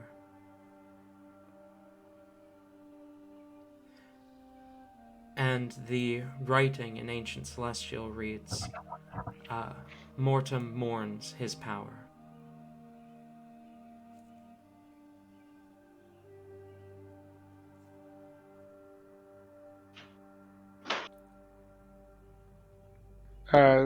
While Todd paces. What does Rain do? I need this for my visual, first of all. What is Rain doing? Oh no. Okay, so for context, once you guys entered into the temple, normally Rain is like very like he's usually in the forefront of these ventures. Like he's the first to touch things, the first to look at things. He's always, front and center. He's stepped back to the back of the group once you guys entered into this temple, and he's remained planted in one spot. He's not fidgeting, he's not moving around, he's just looking dead set on staring down Morticia. And he's not moving. Okay. Well, while Todd paces, he'll say, not many would dedicate 20 years of their life to a temple of what you call a heretic. Not many would walk into the temple and not immediately slaughter any worshippers inside.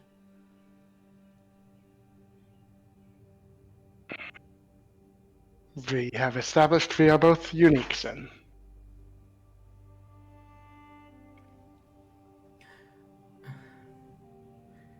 I've dedicated my life to trying to decipher these stories. I can't read the language, but the artistry, it almost looks like Mortem wasn't a bad guy at all.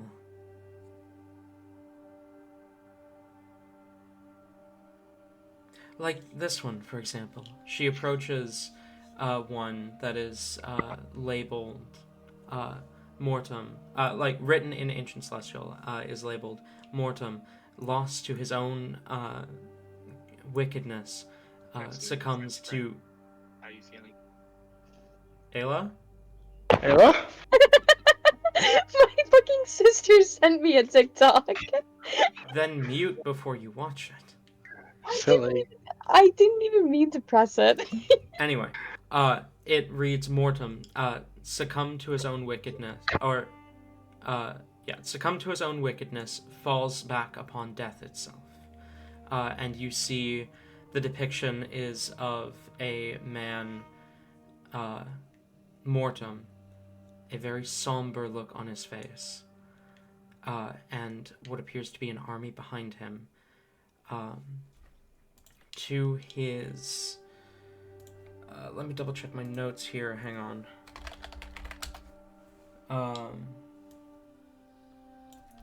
But I believe it is to his right, there stands a woman.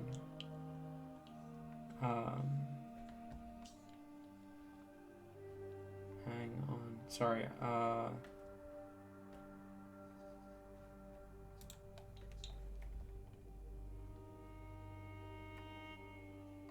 yeah, okay, so, to his right stands a woman. A woman eerily familiar to you, Hellebore. She holds a spear in hand, and you see a pair of fangs clearly visible in her smile. But the smile doesn't reach her ears. Her eyes. That's the saying. Smile doesn't reach her eyes. It seems to almost be a forced smile. But the woman is clearly recognizable as Morlina. To the left stands a man. He appears to be a tiefling, a long tail and 2 curled horns. He also appears to have fangs, but his look even more somber than Morlina's. But the most somber of all, a man who sheds a single tear, even, is Mortem. And you realize that this piece, this last art piece in the temple, depicts the founding of the Crest Hunt.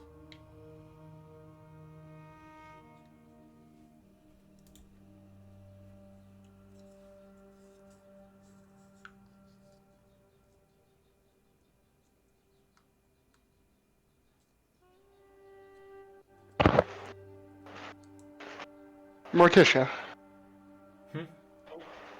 When was this temple built? I am not certain. My family has been caretaking it for as many generations back as we can trace.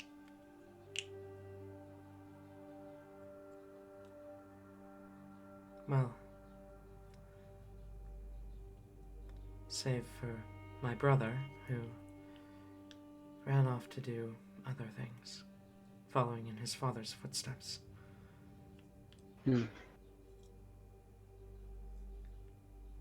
Leaving you is a responsibility. She nods. Although, my brother had already ran off long before I was even born.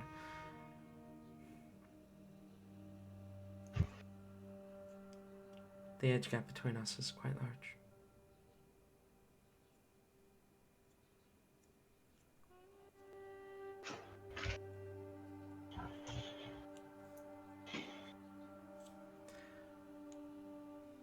Elabor is currently running around like she is in a museum exhibit.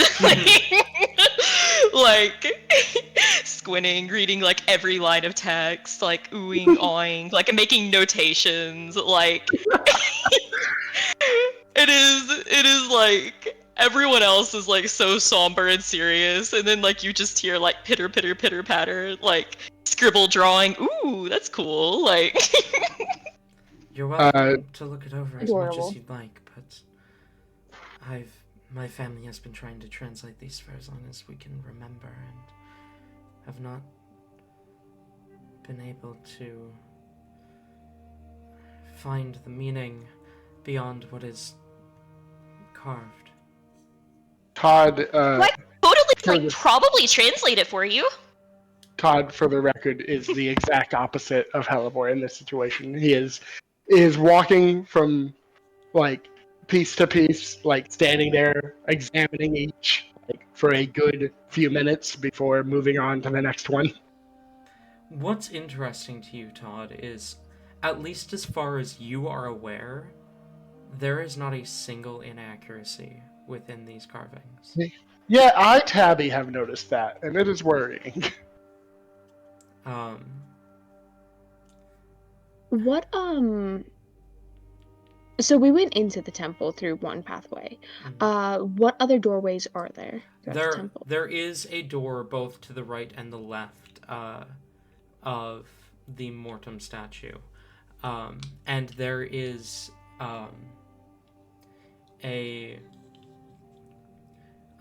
there is a label above the door to the left that just reads in Ancient Celestial, "Thou cannot fathom what is beyond this door." The door to the right seems to have had text, but it has been eroded over time and is no longer legible. I don't think we should be here, guys. Todd, for the record, I think Todd does look over the text on the left and does can't help himself but chuckle a little bit. Do you know something? Oh. I believe this would be good practice for Hellebore. Would you like these translated?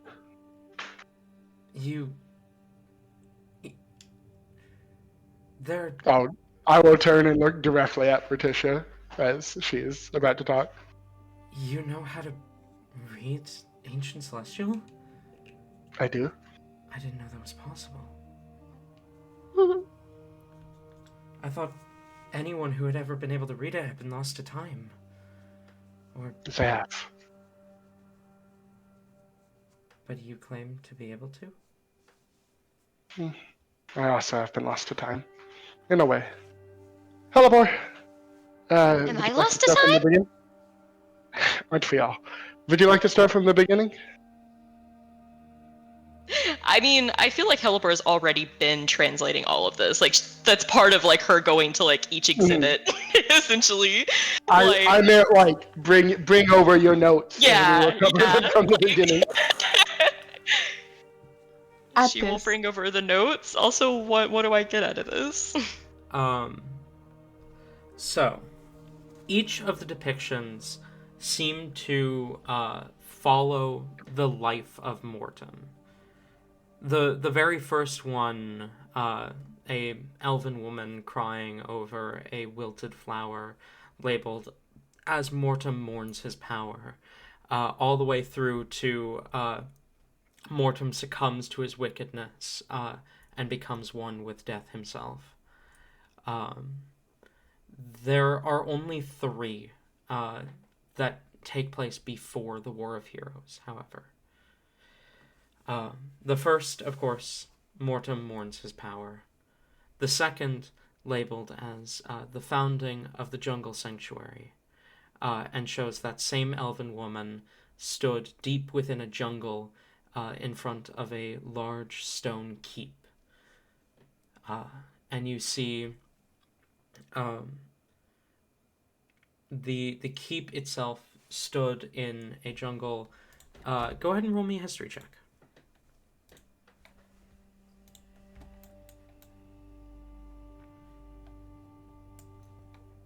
Come on, Helipor, you can do it. Oh, whoa, that's... that is not bad. I'm gonna guidance that for my own sake. Okay. It's a 21. 21. The jungle looks eerily familiar, or eerily similar, sorry, to the Richland Forest.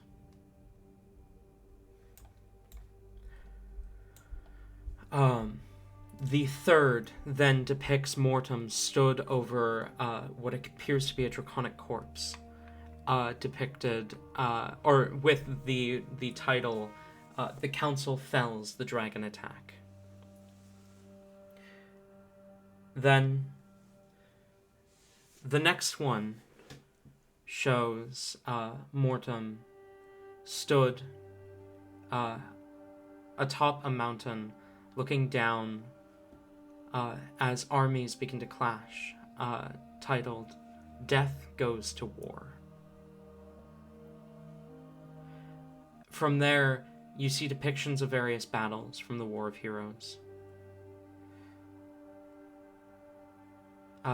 You see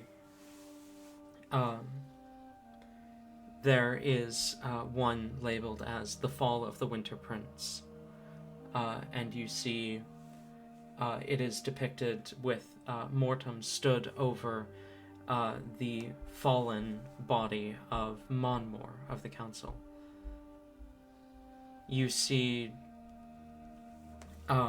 another labeled as Mortem receives his relic, as Mortem is holding that a scythe that has that same off-white texture, and that same off-white color and strange texture that relics have, but he does not seem happy. He seems to be mourning this scythe, as you see the crest of Mortem glowing in front of him. You see another that depicts a massive battlefield, just simply labeled Demon's Run when a good man goes to war. A massive battlefield where you see many fallen celestials and many devils that seem to be turning to flee as Mortem stands, scythe held aloft. You see mixed in amongst the devils many mortals as well that are fleeing.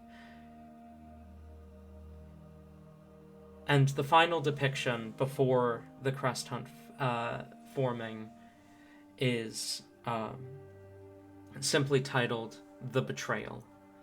And you see Mortem stabbed through the back by Mara wielding a trident, as he seems to have been focused on Oxum in front of him.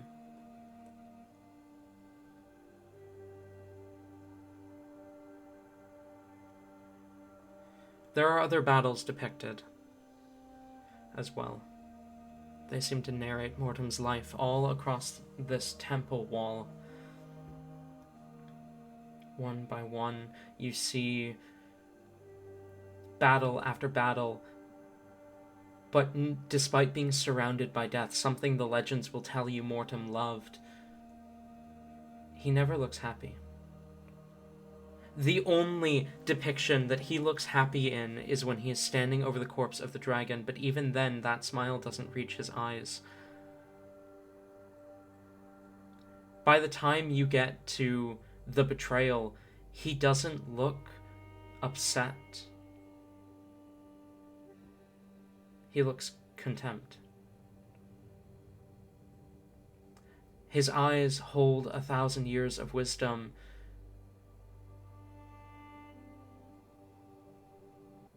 It almost reminds you of Fernek and Todd, the way they see the world.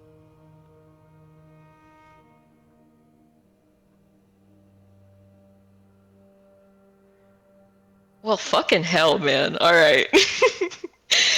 Okay, with that context, you see a progression of like, yippee, we're on a tour, guys, yay! Like, museum going, and then just like a gradual loss of like energy and gusto to the point that like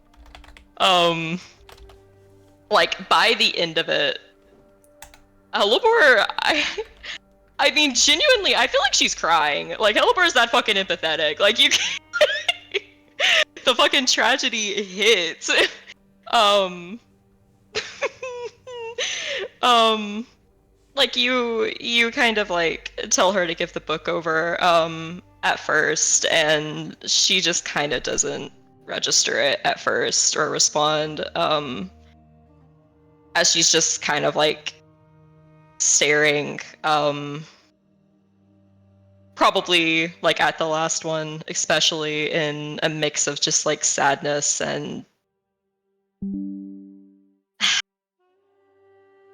honestly, you see a lot of guilt, like heavy guilt, as she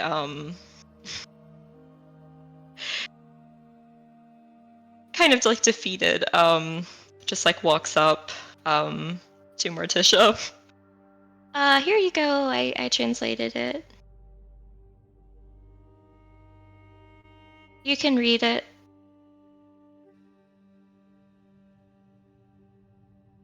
She takes the book, looks at each translation, and then to the depiction corresponding to it.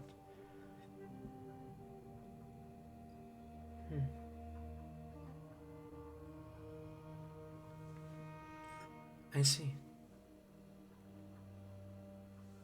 Morticia, if I may have a question. Mm? Have you explored all this temple has to offer? As much as I can access. Including these rooms? And I'll point to the rooms on the left and right. She nods. They seem to be dedicated to... Well, she glances over to the very last depiction. People who were close to mortem.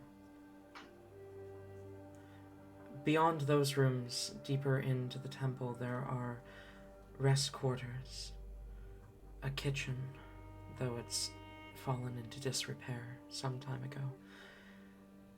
It's built exactly like you'd expect a temple to be, but there's a door at the very back that I can't seem to open. No one in my family has ever been able to.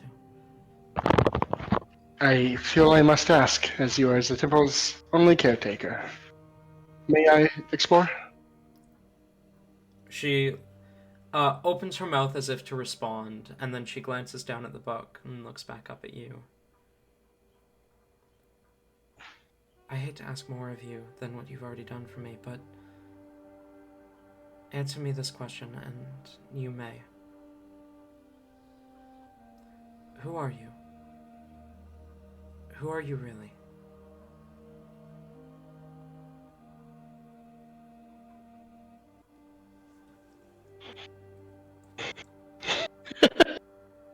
Todd will laugh and just say, I am no one of consequence. I happen to learn the language. That is all. Roll. I mean, you know what to roll. Mhm.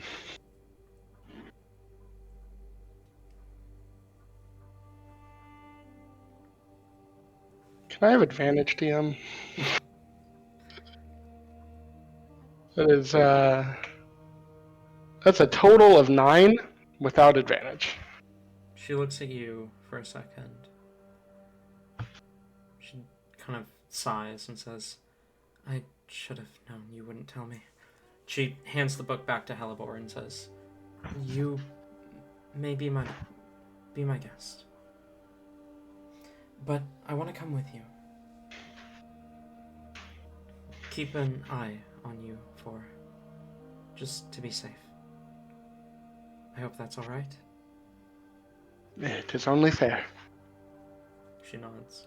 And as you approach, which door? The one to the left or the one to the right? I think I will be going to the left one first. Rain will follow along. As you approach the door to the left, about to follow into the door labeled, you will not fathom what is beyond this door. That is where we're going to end tonight's session. Alright. Learning of the tragedy that is Mortem. The man who lost everything, then lost everything else. Thank you all for coming, both viewers and players.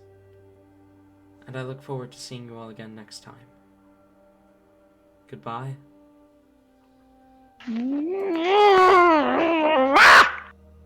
I feel like I was expecting this to go a lot more violently.